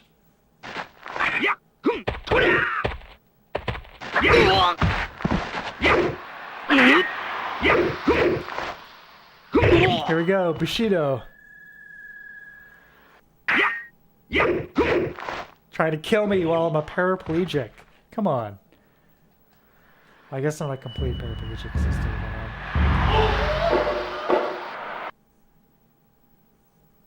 きな Let's rock. Saber was a poor choice of weapons. Never bring a kitchen knife into a samurai battle. No!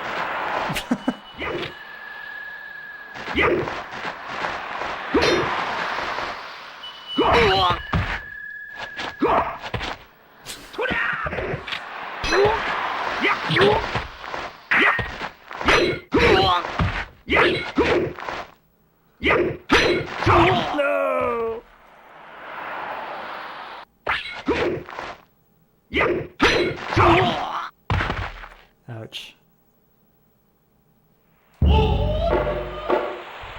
Alright, one more try. きな The saber was a major wrong choice. Need a rapier. Yeah.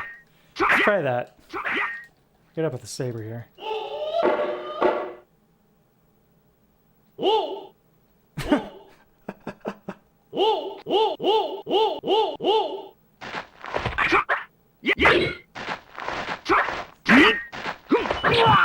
Hey, there we go. Complete fluke. Sure.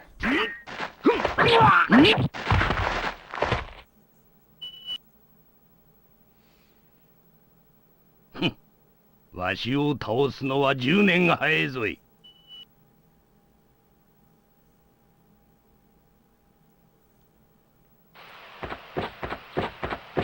Now, let's see it. Am I still honorable?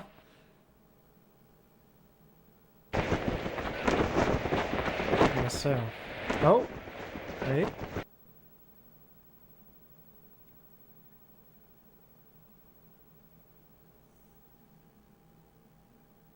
Yeah, he's like the mummy. He's like rolling around in a casket with like a fork knife sticking out of it.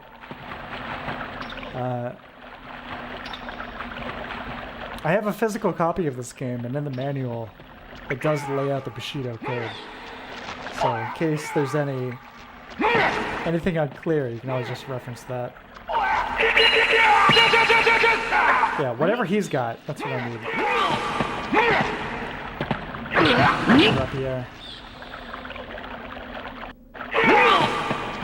Was it honorable? It was attacking me. It wasn't in the back.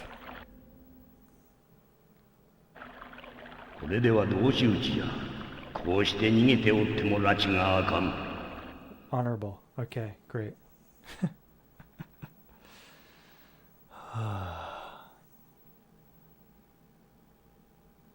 楽にしてあげましょう。死にな。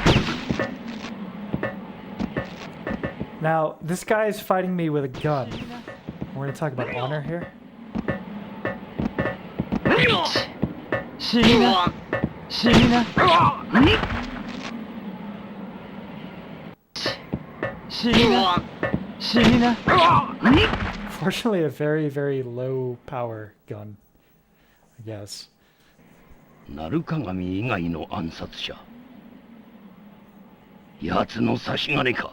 Those Godskin nobles are some of the worst bosses in Elden Ring. I do think the difficulty is a little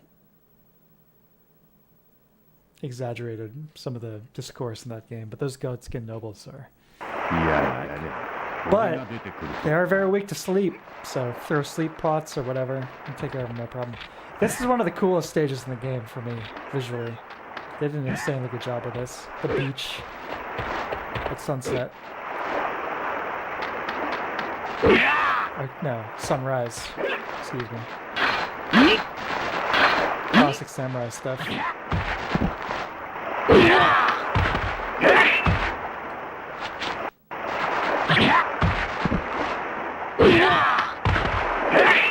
I didn't strike him when he was down because, you know, I didn't want to violate the Bushido code. いややれ、俺が出てくるとはな。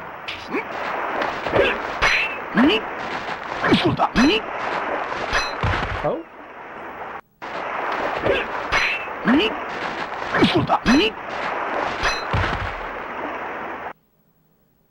Excellent. 時間の無駄だ。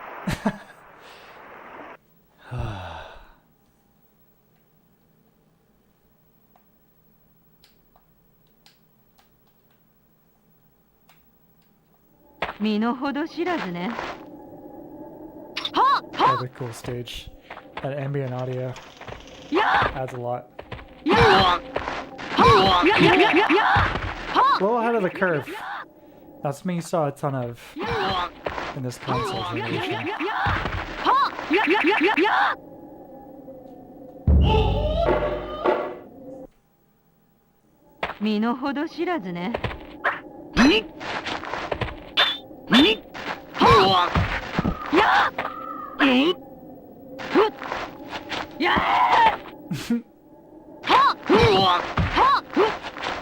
stand up. Oh my god.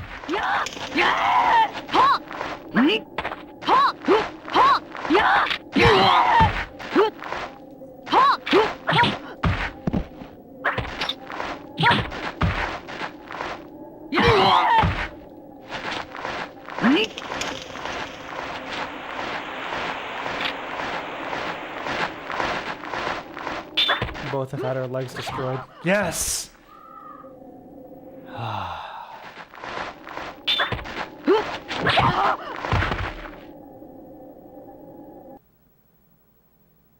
Yeah, today.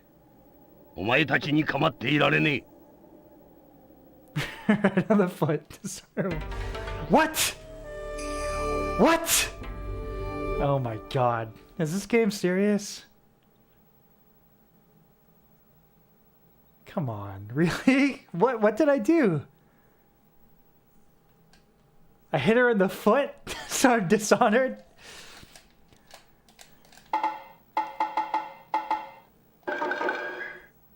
That is absurd.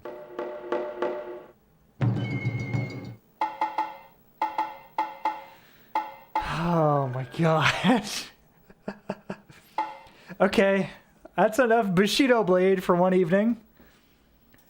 Don't chop off any toes. That would violate the Bushido code.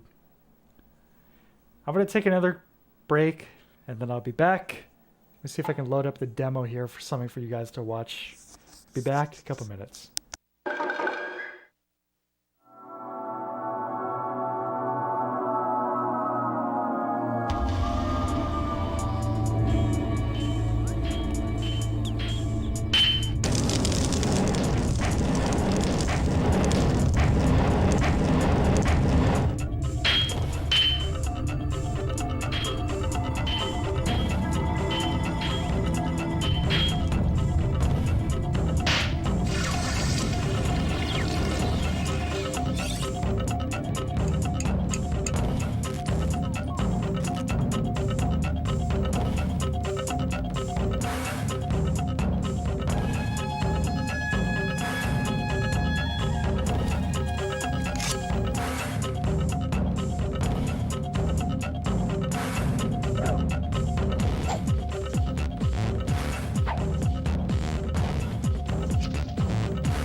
back. Yes, it's true. You know, if you fart in an elevator as a samurai, you're truly required to immediately commit seppuku. In all seriousness, I would probably recommend Bushido Blade 2 if you're looking for a campaign to play. Multiplayer, both of them are probably the same. Yes, have a prostate exam. You never know. All these millennials sitting on their asses 24/7, myself included. Get that thing checked out. Okay, let me bring up my list of games here. After the relatively sedate experience of Bushido Blade, it's time for something guaranteed high-octane action. And I know, just the thing. Another PS1 title, another game I've played before on here, and a game that is the definition of a hidden gem.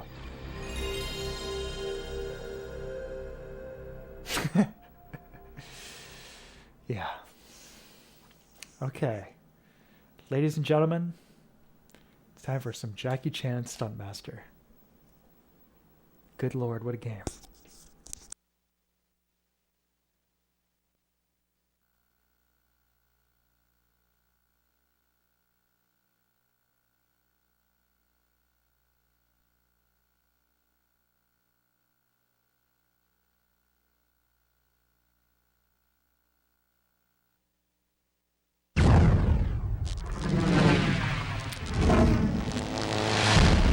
Game with the personal involvement of Jackie Chan himself and approval.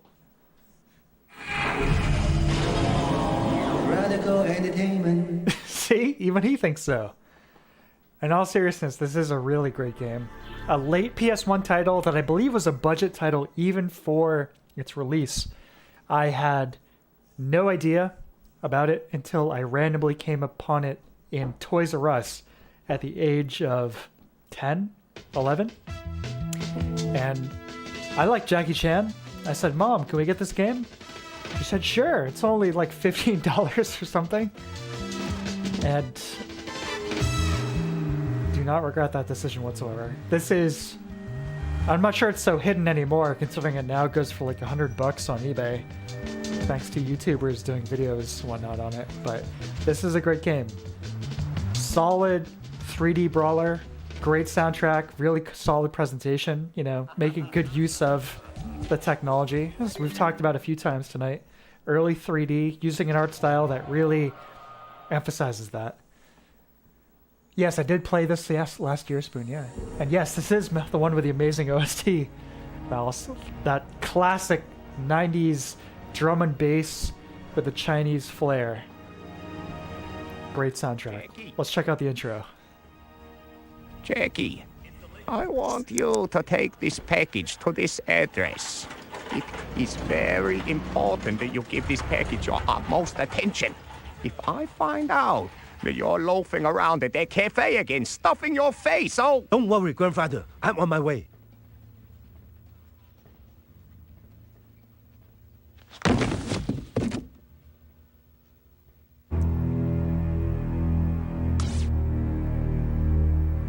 Hands. Okay, boss, we're on to it.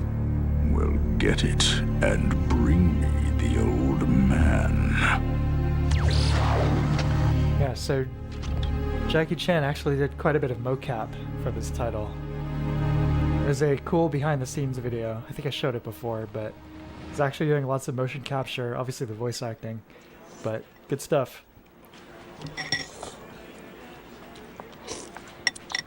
So that song you're hearing in the background is a Jackie Chan song. He's recorded tons of albums. I learned about this recently. That was another part of his career. Isn't that your grandson? Grandfather! Also, Police Story posters there in the restaurant. There it is, Police Story 2. Not as good as Police Story 1, but still pretty good.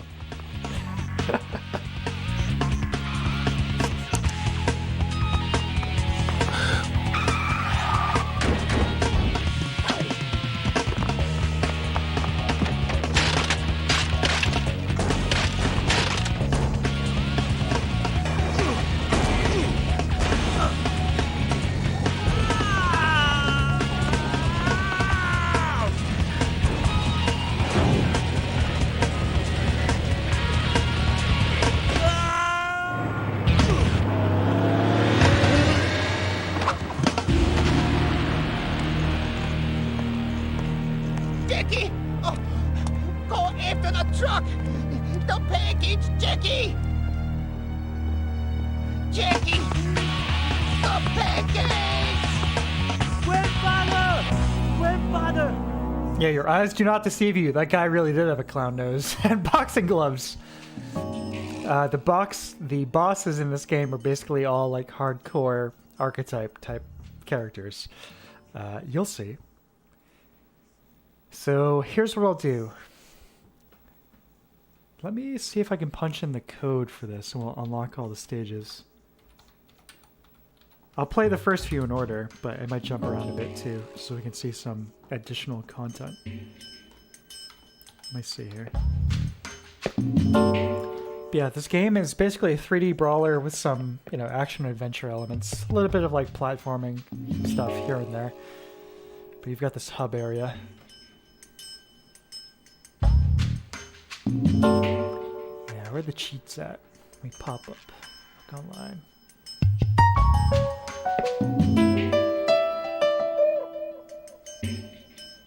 Oh, I have to reset it to do that.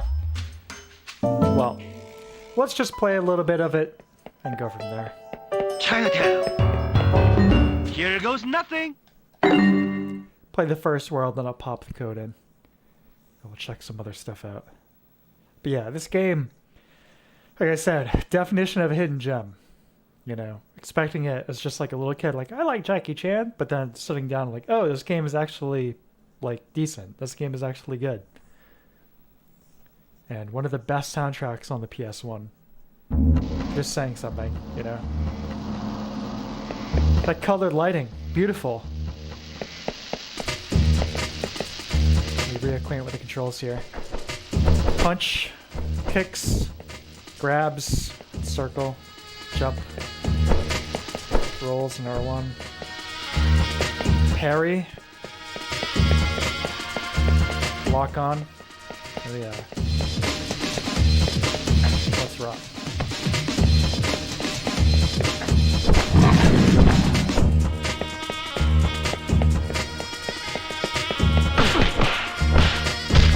Lots of different combos. Oh, here we go again.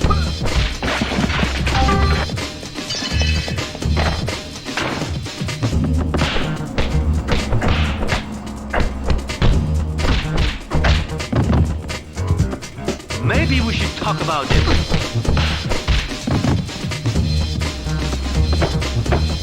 So, you do like dancing?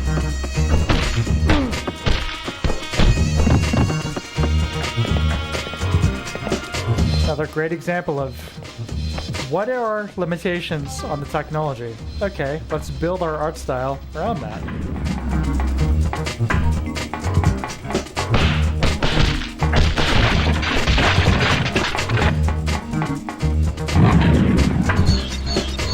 This game. Oh man.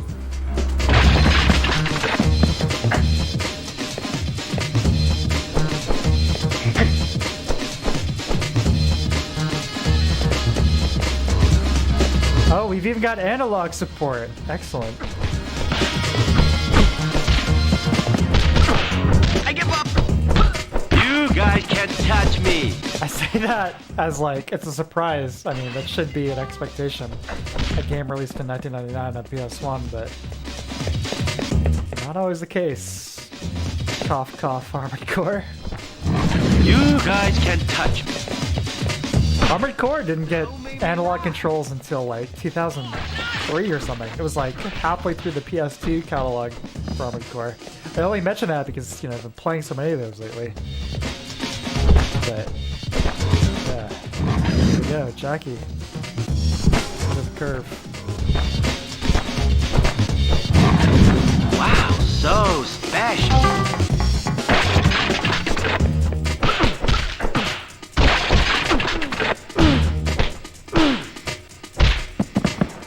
My brain is...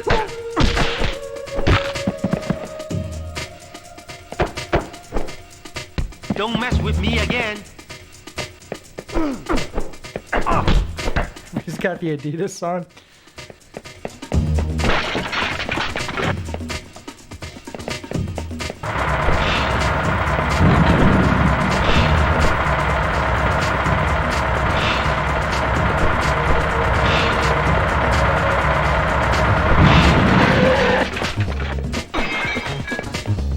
Jackie, you killed that guy. Oh my god, he's dead.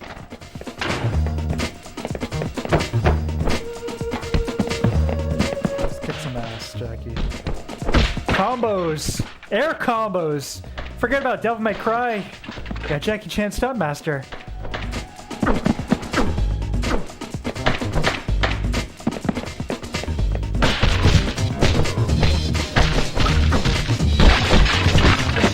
Hey, here's a question for you guys. If any of you out there are in the camera realm, would you recommend sticking with the Sony a7 III, or do you think it's worth upgrading to the Sony a7 IV?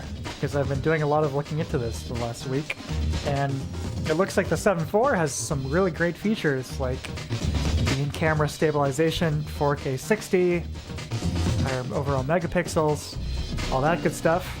But it seems like 50% of the people who buy the camera have problems with overheating, which is not good. So I don't know. I really need to upgrade, but I can't be dealing with overheating problems. Get ready. I ask this because it will be influencing future YouTube videos, which will have more live action content. Ooh.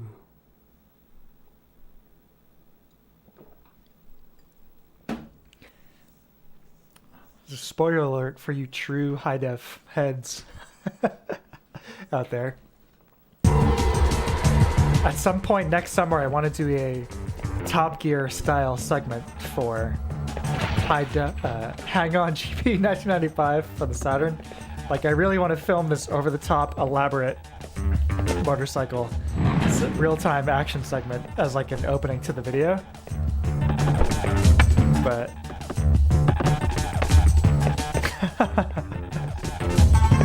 you'll see.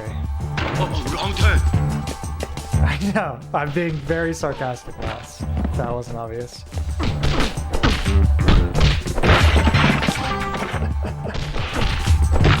But for real though, the cameras, the a7 IV looks awesome, but every single review I've looked up, all these threads online, it's like at least 50% of people using this camera are having these crazy overheating issues. It's just, you know, if you're dropping that kind of money on a piece of equipment, you shouldn't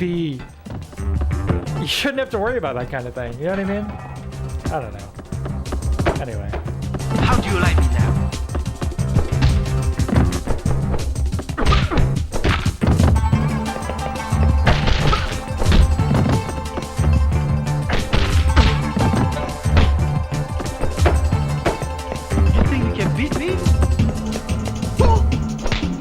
Oh, nice combo, Jackie. Not great to make defense combo.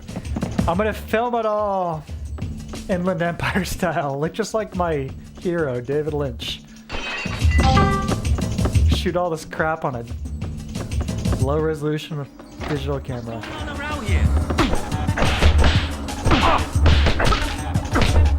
No, Jackie's dimensions to these characters. It's like, am I suffering from a case of gigantism? No! Oh well.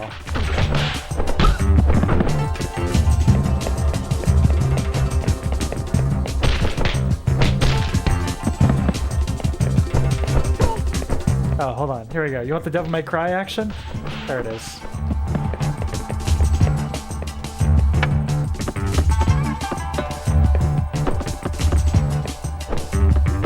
Jackie. Come on, Jackie. I guess not. Don't really like the look of old digital video. I do too, but so if I'm dropping close to 2,000 on a camera, I don't want to be messing around. You know? I have to do state of the art and not have to worry about it getting too hot. If I'm, in case I decide to film like the maximum advertised limits of this camera for more than 15 minutes.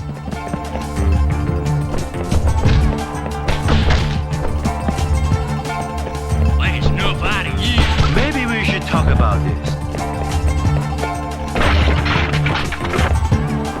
10-bit color versus the 8-bit, the A73. MS. Lucky me. Ouch.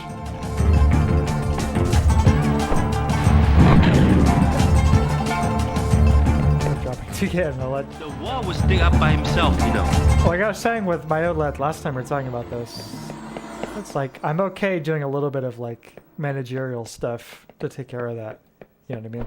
You're getting. But it's not like when I'm using the TV, like if I'm watching like 4K 60 HDR content, the TV isn't turning off every 15 minutes.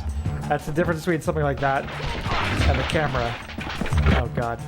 Grab the milk, Jackie! There we go.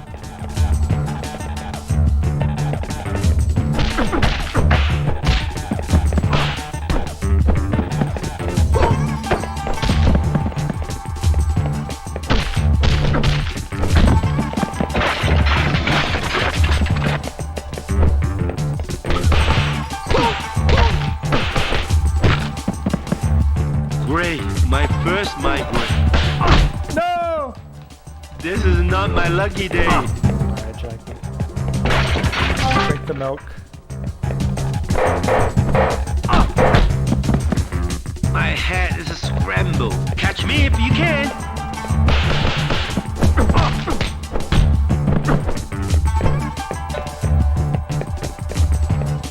Intense battle here. Oh my god.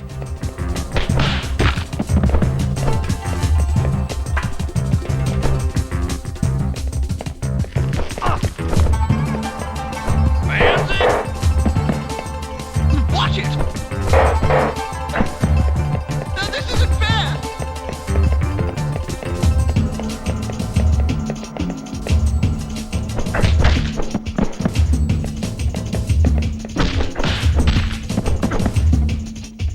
Ghost one. Oh, Cry, baby! Oh, here cool. we go again. Good night. Thanks for joining in, my friend. Take care.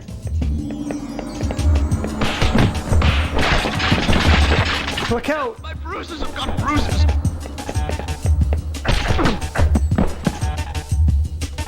Nice. Pretty good, eh? Someone watches YouTube, they're like, yeah, exactly. That's the thing. The majority of the people watching this content, which most of this will be ending up on YouTube, some of it, yeah, will be utilized in professional, you know, getting paid for productions, but most of these differences between these two cameras will not be perceptible between the audience that will be visiting, that will be viewing them. So, yeah, you're right. Exactly. Sleeping Dogs. I never played that. Get ready.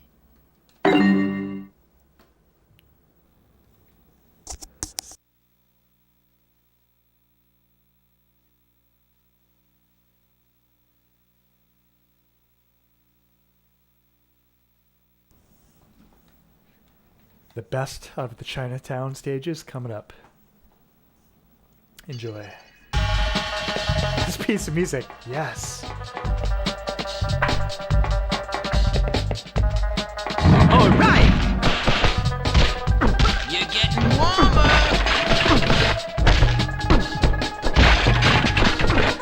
I give up. Not the face. Check out that AI. Yeah. Saving now.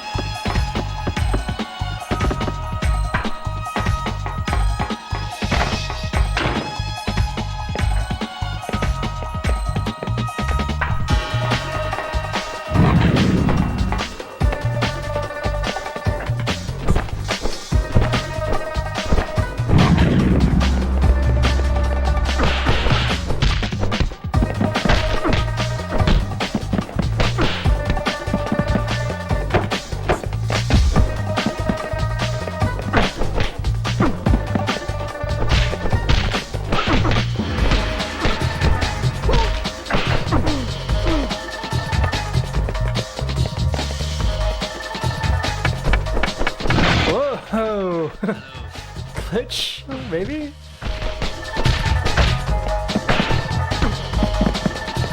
This isn't fair.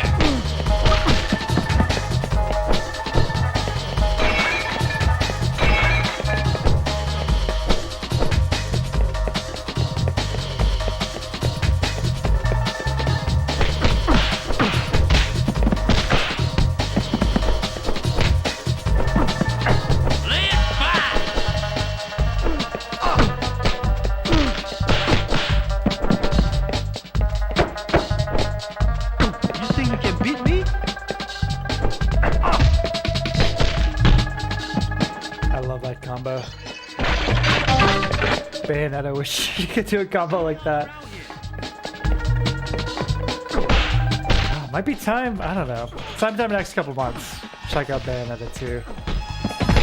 Pop that on Simu. I'm sure it's emulated flawlessly at this point. I have to go back and do harder difficulty Bayo one day. God. Great game. You make me laugh! The character action genre is definitely one of the best for me.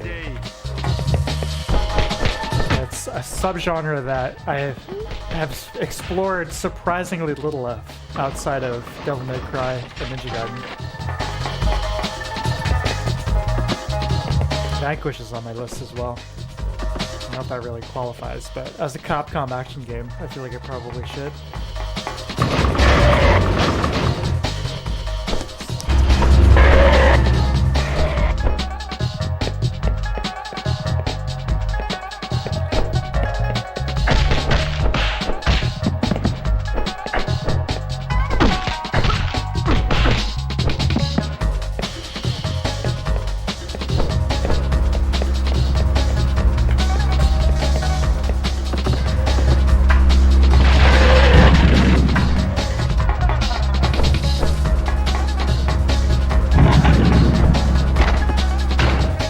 Sketchings can only run at 30, 60. So if I just run it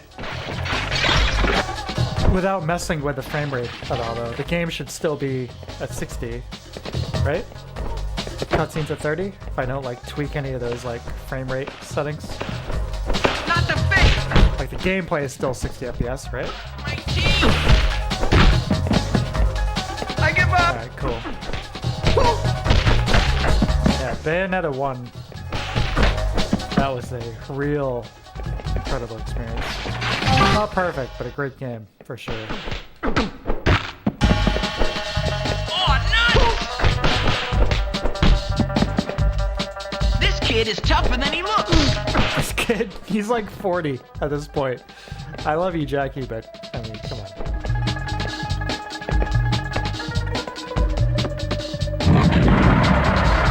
Alright, here we go. This game, this could be the prototypical character action game. The majority of the content is experienced with this semi-complex combat system, interspersed with these moments of esoteric action. At least in Jackie Chan's case here, while utilizing the same control system, which is more than I can say for Bayonetta, the Space Harrier segments. Boy, you must really want that package! Maybe we should talk about it. Watch it!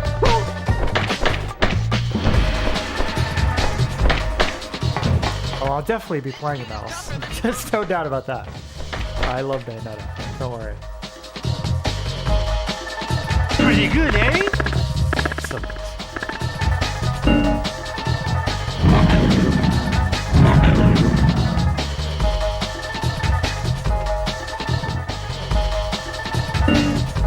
Thank you. The motorcycle, I think, went on about twice as long as it should have. I liked it, but I think it went on a little long, honestly. A little long. Same thing with the Space Harrier thing towards the end.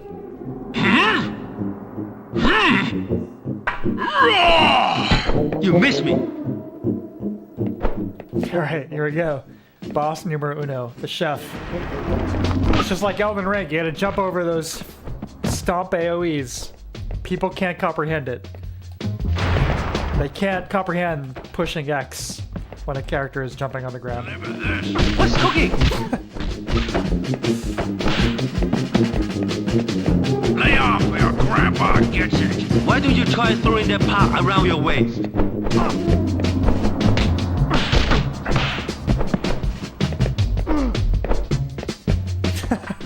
Plenty more where that came from. Is that any way to run a restaurant? I love this game so much. Stay in bed this mood. Oh my god.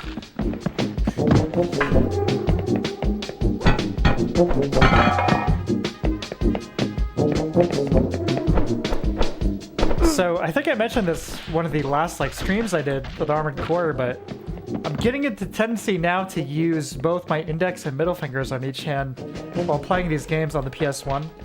Like having a finger for each shoulder button. R1, R2, L1, L1, L2.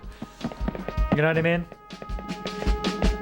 I used to just like toggle between them, but like some sections in Armored Core that's basically a necessity. But it's like now extending to these other games. I've like developed the muscle memory, you know what I mean? It's kind of like a strange feeling, but it's good ultimately. I should clean this up. I'm done! Overdone! Yeah, if you play Armored Core for Answer, if you want to be good at the game, you need to be able to use your middle and index on each hand on all the shoulder buttons. You need a finger on all those buttons simultaneously. I mean, to a certain extent, even with the PS1 games, really. It's like, the functions of the buttons may be different, but if you want to play the game to its max, you gotta do it. Okay, let me unlock all the stages here with the code. Pop a save just in case I don't manage to do it. And I'll do it. It's just like a button code on the title screen. Including the secret level. There it is. Got it. Hear the gong to activate. So now, as I load the game, we should see Jackie in the secret outfit, his Shaolin outfit from Drunken Master 2, as well as all of the stages unlocked. Also, I think because jumping as a defense felt really consistent in ER, so you only think of using the 3 times it comes to bosses. It comes up pretty often. I mean, I think the first big one is Godric, his like double stomp. But yeah. Alright, so code successfully activated. Let me save the game here. And yeah, let's check out some of these other stages, shall we? How about this? I'll do stage 3 of each world so we can see that stage's kind of aesthetic as well as its boss. Okay. Waterfront. No, this game, do not sleep on it. Definitely check it out. It is a very good game with an incredible soundtrack. If nothing else, just listen to the soundtrack. But the game is good. No doubt.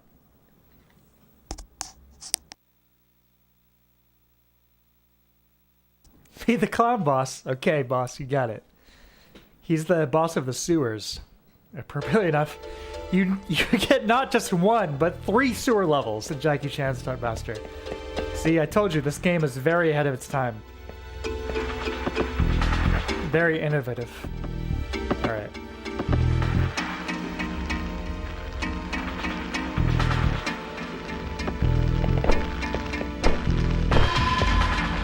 That's good project. He's got the Bruce Lee outfit there. Game of Death. That's cool. What did I ever do to you? It's like the people who made this game knew what they were doing. Oh, the humanity. Props. Maybe we should talk about this. They did their homework. You know?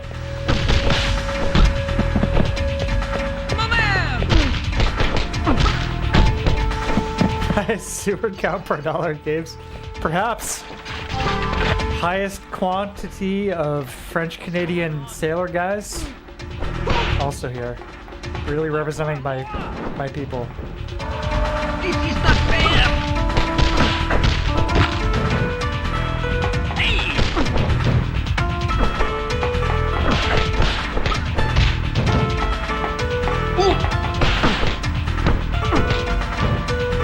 Nice combo. How's this? Everybody's in tracksuits. This kid is stubborn. Again, ahead of the time.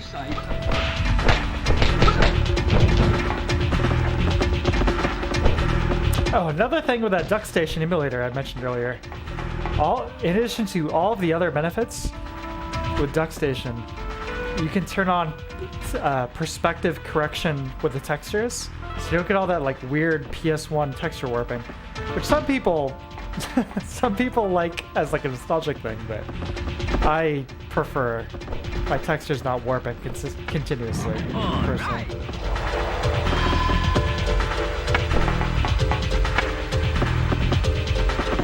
Try that again.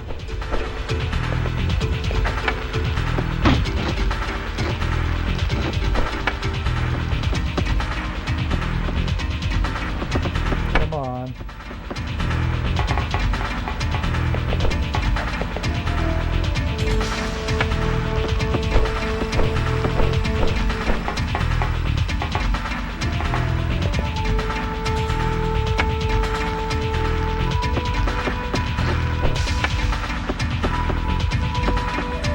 Jackie, grab onto the thing.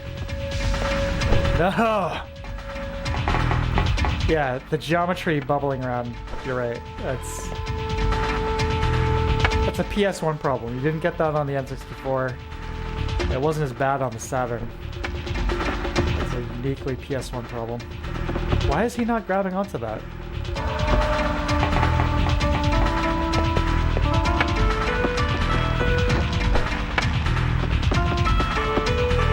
There we go.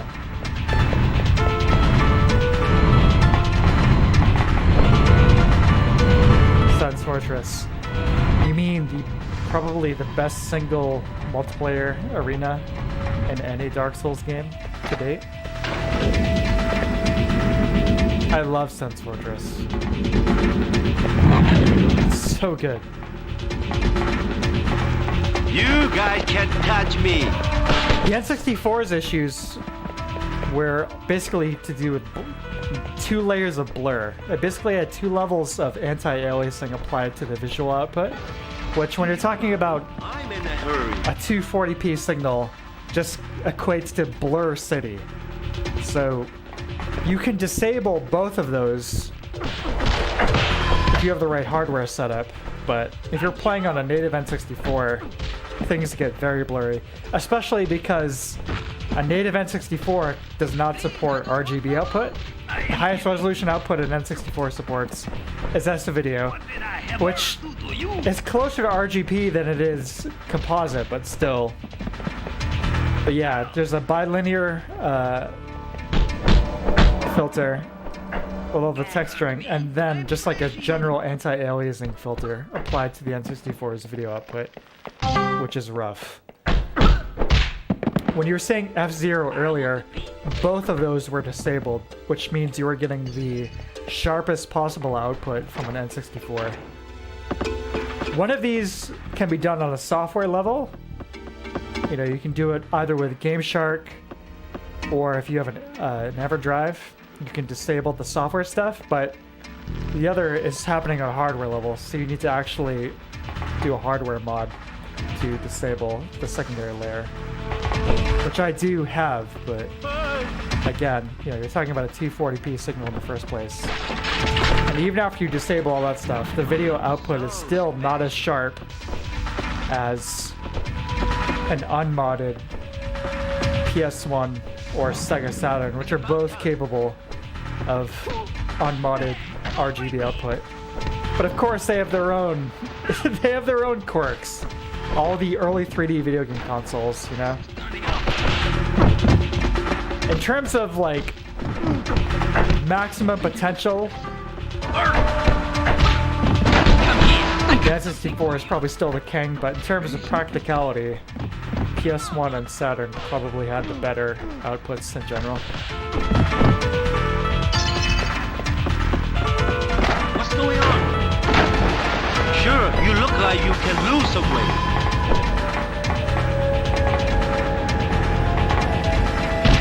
Of course, if you want the best visuals, what you should do is just emulate these things. Where's the life jacket? What the hell just happened? What just happened? Oh my god. Jackie, come on, dude. It sounded like I fell into some water, but I don't know. I just went through a door and suddenly death.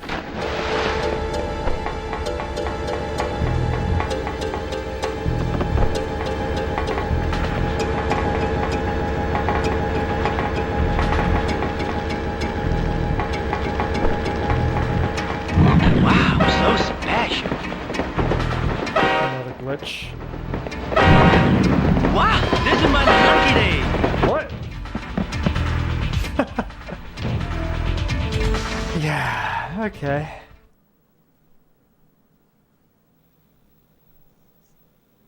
Hmm.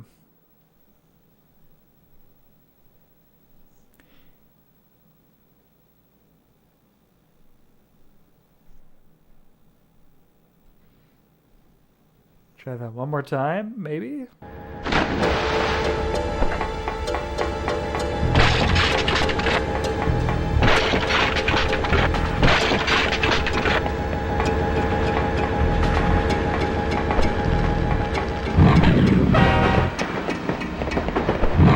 Wow, this is my lucky day.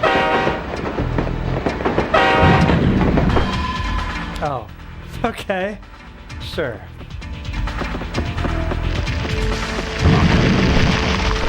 Where's the life jacket? Yeah, I said it was a hidden gem. Not a flawless diamond, okay?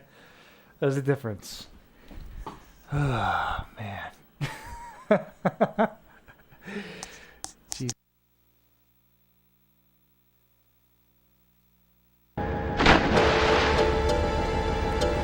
Alright. Here we go. Now that we have discerned what we must do, Lucky me, lucky me, lucky. Wow, this is my lucky day.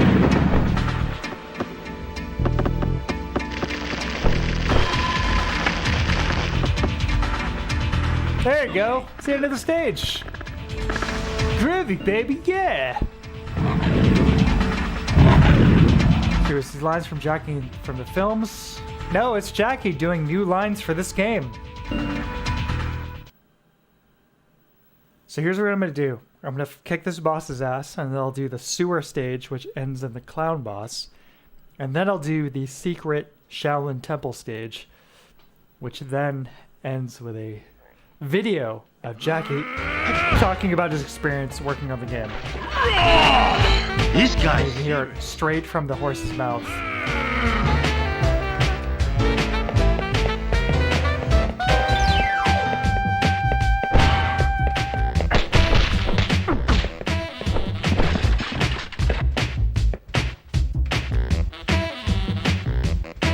Your grandpa shipped out. Bring it on.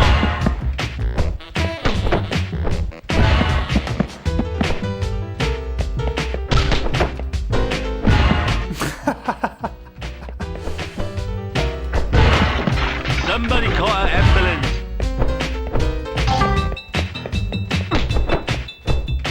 Watch out for Barney's grab.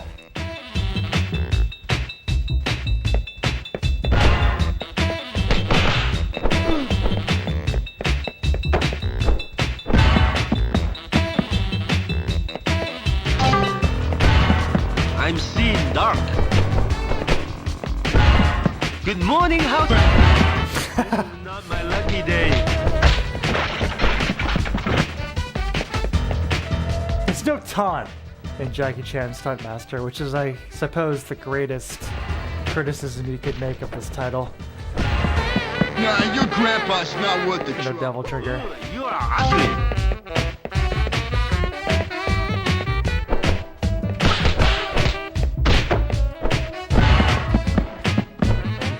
Here it is rolling. Indeed. Although you don't get iframes. Morning.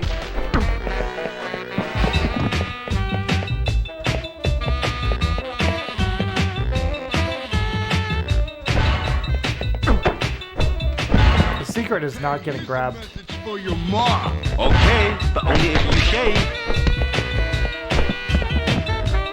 It's the Pulp Fiction stage.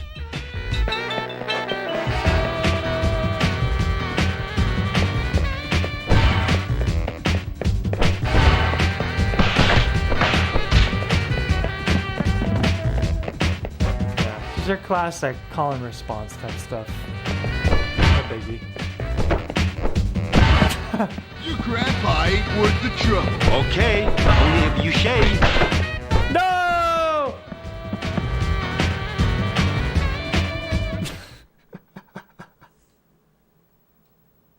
Got another life, right? No! That's okay. Let's take on the clown stage.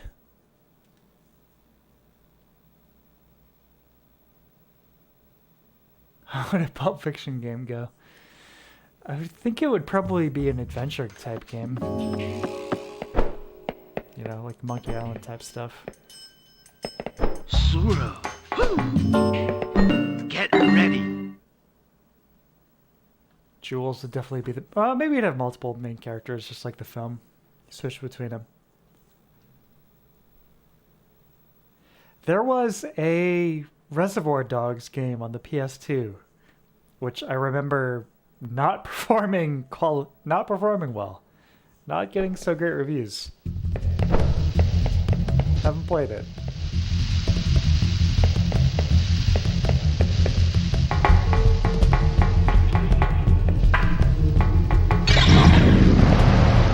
The druids. Yeah, exactly. It's the same spot.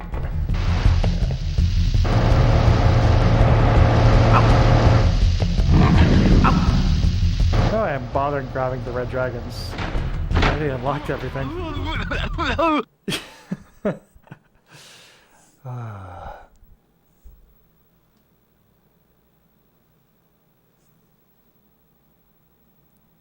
Mandalorian's video on his... Yeah, that is probably his magnum opus, I agree. Although he did one recently, which I'm still waiting for the right time to check out on a similar game. It's like some kind of like futuristic, but similar pre-rendered adventure game.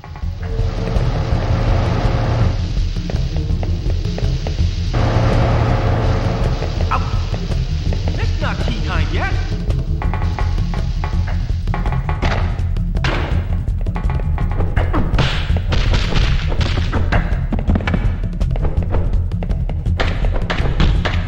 Yeah.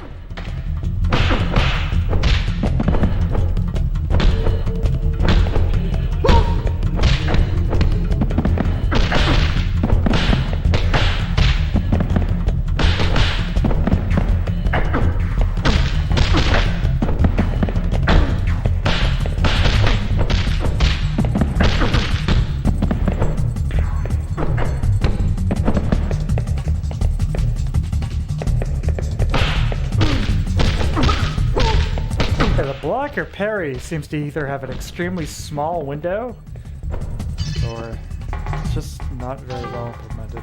Not sure which. I'm going to assume the second.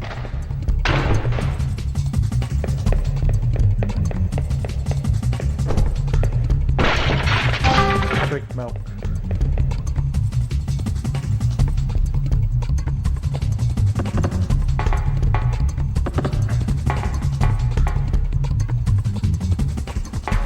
Probably see the dithering thing in action I was talking about earlier with this game here. Here we go. But yeah, it's another good example of just variety in the stage design.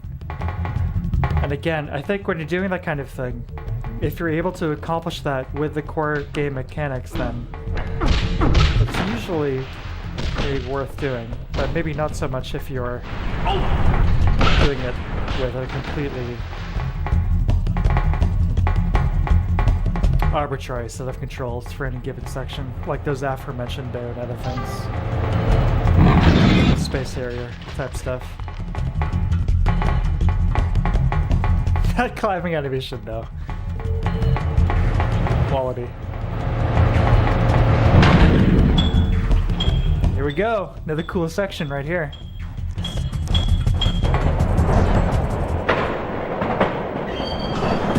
Focus time.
stuff though. Another example of what I'm talking about.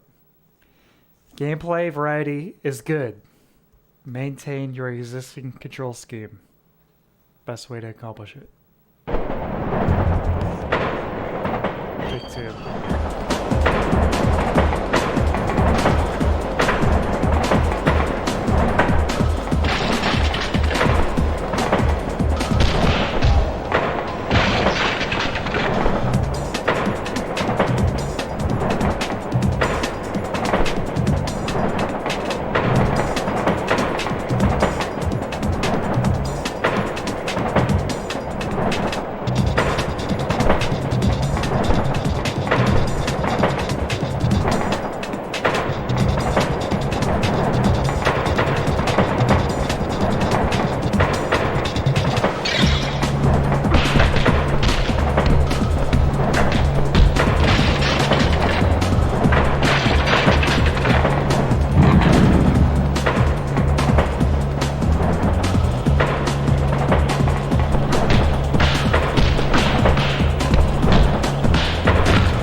Intense.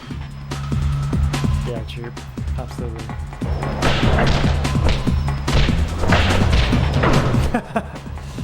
You know, if you could put the milk out and have it float for a minute, that'd be really good.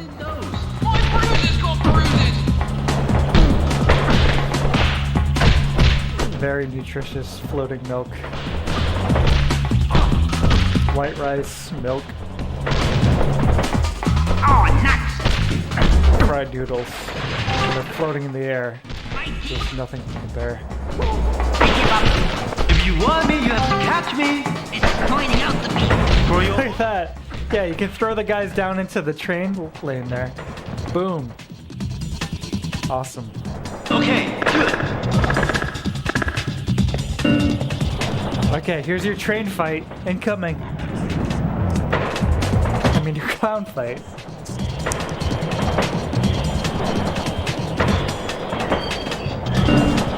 Let's rock. Boxing with Bozo. And I'll do the Shaolin stage.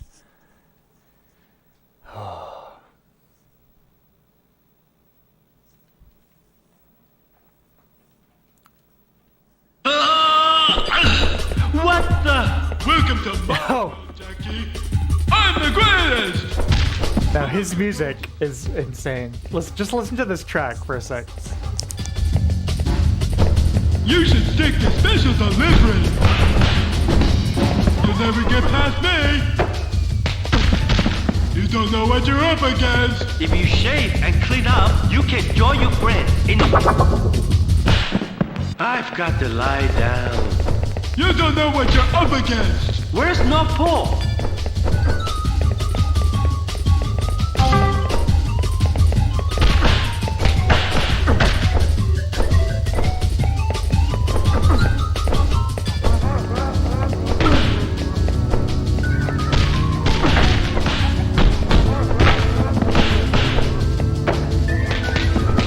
Take a dive for your grandpa, sucker. Joke's on you, funny man.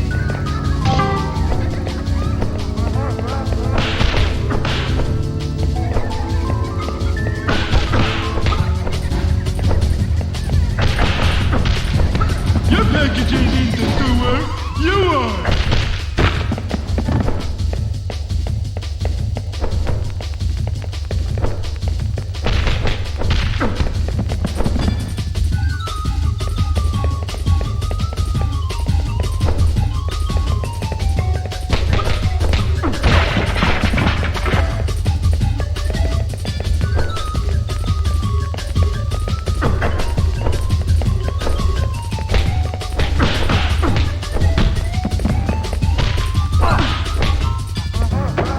about right for some of the lower quality mixes, Mouse, but you know what the real high grade ones are? The ones that have like really low quality renders of like 90s scenes. You know, like metallic spheres floating above bodies of water. That's the kind of stuff you want to watch out for.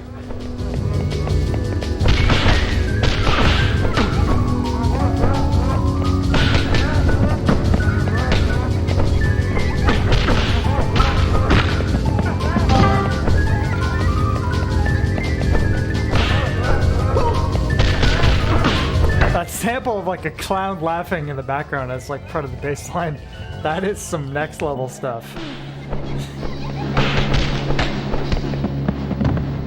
There we go, I'm gonna kick to the face. Ready? Come on, Jackie, you can do it. You don't know what you're up against. Yeah! My head's thinning. My knees are wobbly. Quit joking around.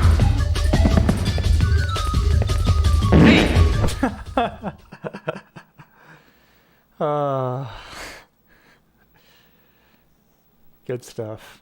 Radical Entertainment. Whatever happened to you guys? I think you developed the shitty sequel to the Die Hard trilogy.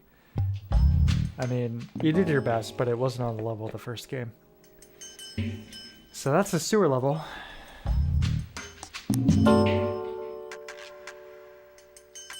What's going on around here? Yeah. You, Troop and Mouse, I think you're both right. Okay. So, play one last stage to wrap it up for the evening. The secret stage. If you collect all of those red dragons that we've been seeing throughout all of this stuff, you get to access the Shaolin Temple stage.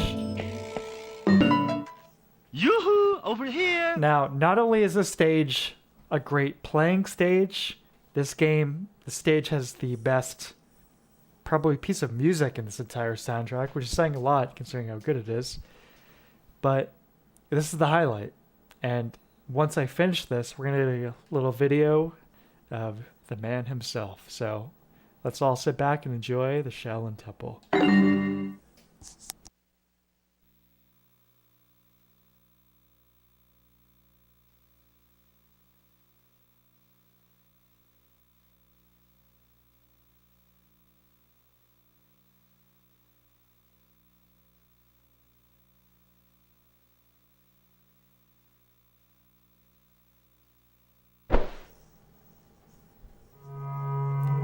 I'm just gonna let this one play because this track is one of my top 5 on the PS1.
I do need to play Sleeping Dogs, right?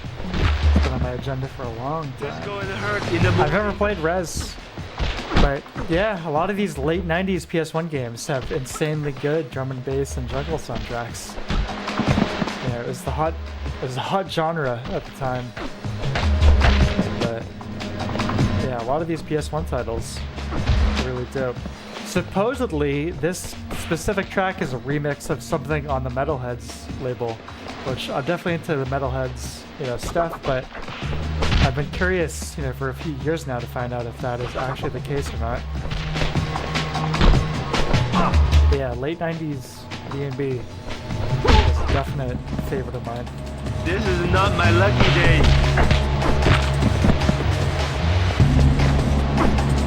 Yeah, if you pick this item up, oh, you have a completely different fight style unlocked in this single stage.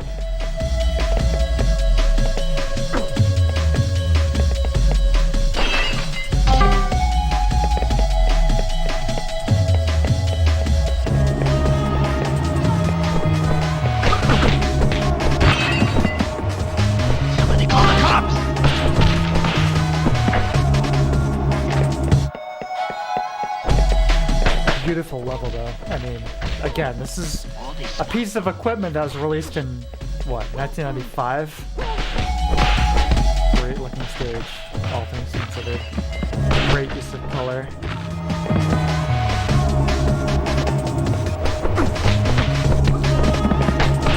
I think I'm gonna puke! I think I'm gonna throw up! What the? You guys can touch me. What did I ever do to you? This isn't fair!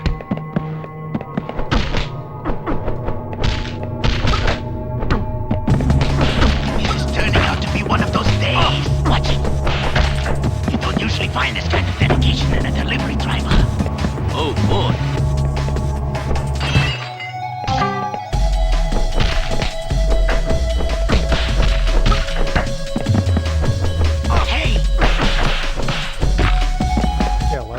I haven't played it, but again, I'll just skip the soundtrack. Maybe we should talk about this stuff.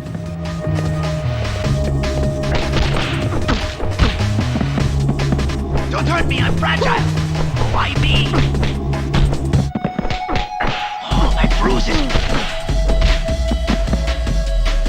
I give up! Nice. Pretty good, eh? Happy with that. Happy with that.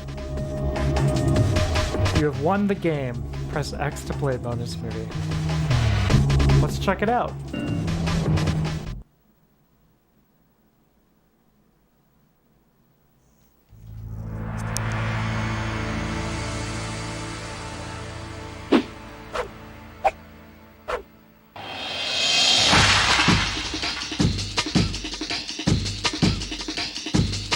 Sick jungle in the background there. Look at me. I never done this before. I want to try, see what happened. And also, the game and the computer, you never get old.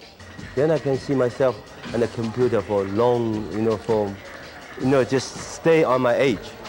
I can get old, but the computer never get old. So I think I better keep my movement. Maybe something I can move today, cannot move 10 years later. Then keep my movement, keep my acting, keep my humor, everything put in a computer. Then one day, just like a memory. It's a game, can show to the audience, and can give the kids to play, and also can keep the memory for myself.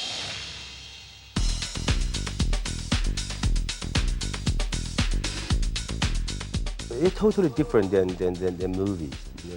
They have me do something with nobody, just acting by myself. You have to pretend like a. Yeah, true. But I think it's one of the examples where they used the budget they had, as effectively as possible. The trucks, boom, you get hit. You really get. Right now, you really. Yeah, you're right, mouse. Yeah. Computer, but it's very interesting to me. Yeah.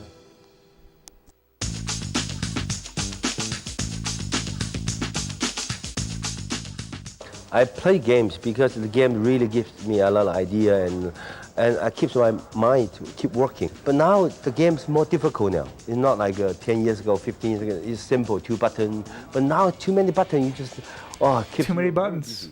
Too many buttons.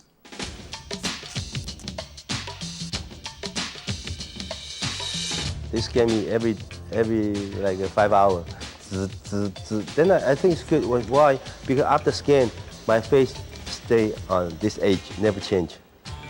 I hope.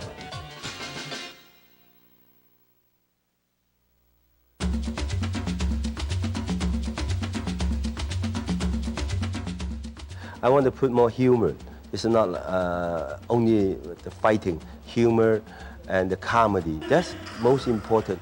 I don't like violence.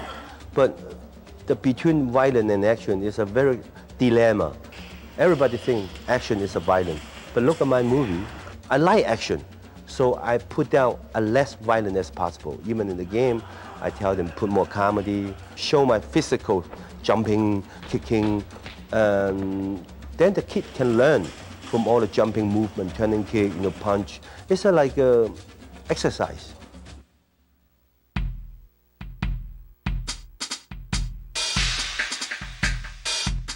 Right now, American movie, there's a lot of explosion, a lot of gunfight. Yeah, City Hires, So I that tell classic myself, Street Fighter no 2 scene. explosion, no gunfight. I want it totally different than some other action star. So when they have a blood come to the nose, mouth, okay, my movie, there's no blood. Even a boom, boom, boom, boom, boom, boom, the people standing up, no blues, nothing. I want to be like a comic book. So this is why I fight the ladder and the steak, everything. But when I come to America, a lot of directors ask me, how can you do that? How can you fight with the ladder? How can you jump over the building? How can you do all of choreograph all the fighting scene? Those things for me is easy. So I think it's a different kind of world. Yeah.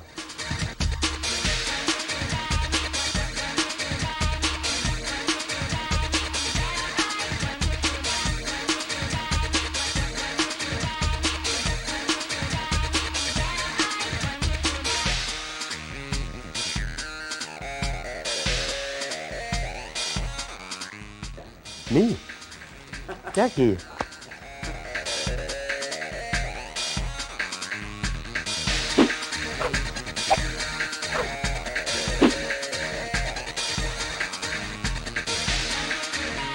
How good is that? Oh man. Soul. A lot of soul. Classic stuff. That's gonna do it for me for this stream, for this evening. It's a good spot to end out on, I think. Jackie Chan Stuntmaster, great game. Seriously, it's not just like amusing. It is a hidden gem on the PS1. Great gameplay, lots of cool stages, really worth your time. Don't buy it on eBay, don't pay some scalper, $100 or whatever, just emulate it. Duck Station, it's gonna run great. And it's worth checking out. Cool game for sure. Look at this, you've seen it. Great gameplay, great soundtrack. I'm going to be back this Sunday. My god, January 1st, 2023. Holy cow. Maybe I'll do some kind of late night Saturday New Year's Eve type stream. I don't know. I'll think about it. We'll see. I assume most people probably have better things to do than watch some guy on YouTube play video games for New Year's Eve, but we'll see what happens. I'll make a little post on YouTube about it, in the little community section or whatever ahead of time. But thanks everybody for joining me for the stream. It was a blast. It's been a little bit since I was able to do my last one, so it was really cool. Play all these old school games, which are so much fun, as always. You'd be surprised. Hey, last New Year's Eve, you know what I was doing when I watched the clock roll over? I was playing Final Fantasy XIV. And I was in one of the major cities, and people were lighting up fireworks in game. So that was fun. It was cool to hang out. So we'll see. Maybe I'll do some kind of New Year's thing. We'll see. Maybe. But in any case, thanks again everybody for joining me tonight. It was so much fun. Great stream. I hope you enjoyed it even half as much as I did. Please have a great rest of your week. Please be excellent to each other, and please see you next time, maybe. If you want to, it's cool if you do. If you're cool, you don't. Whatever. It's only YouTube, baby. Yes, in all seriousness, thank you very much, and take care. I will be back in any case, for sure Sunday, but keep an eye out on that YouTube page. You'll see what I'll be up to before it happens. Take care, everyone. Farewell, and good night. Adios.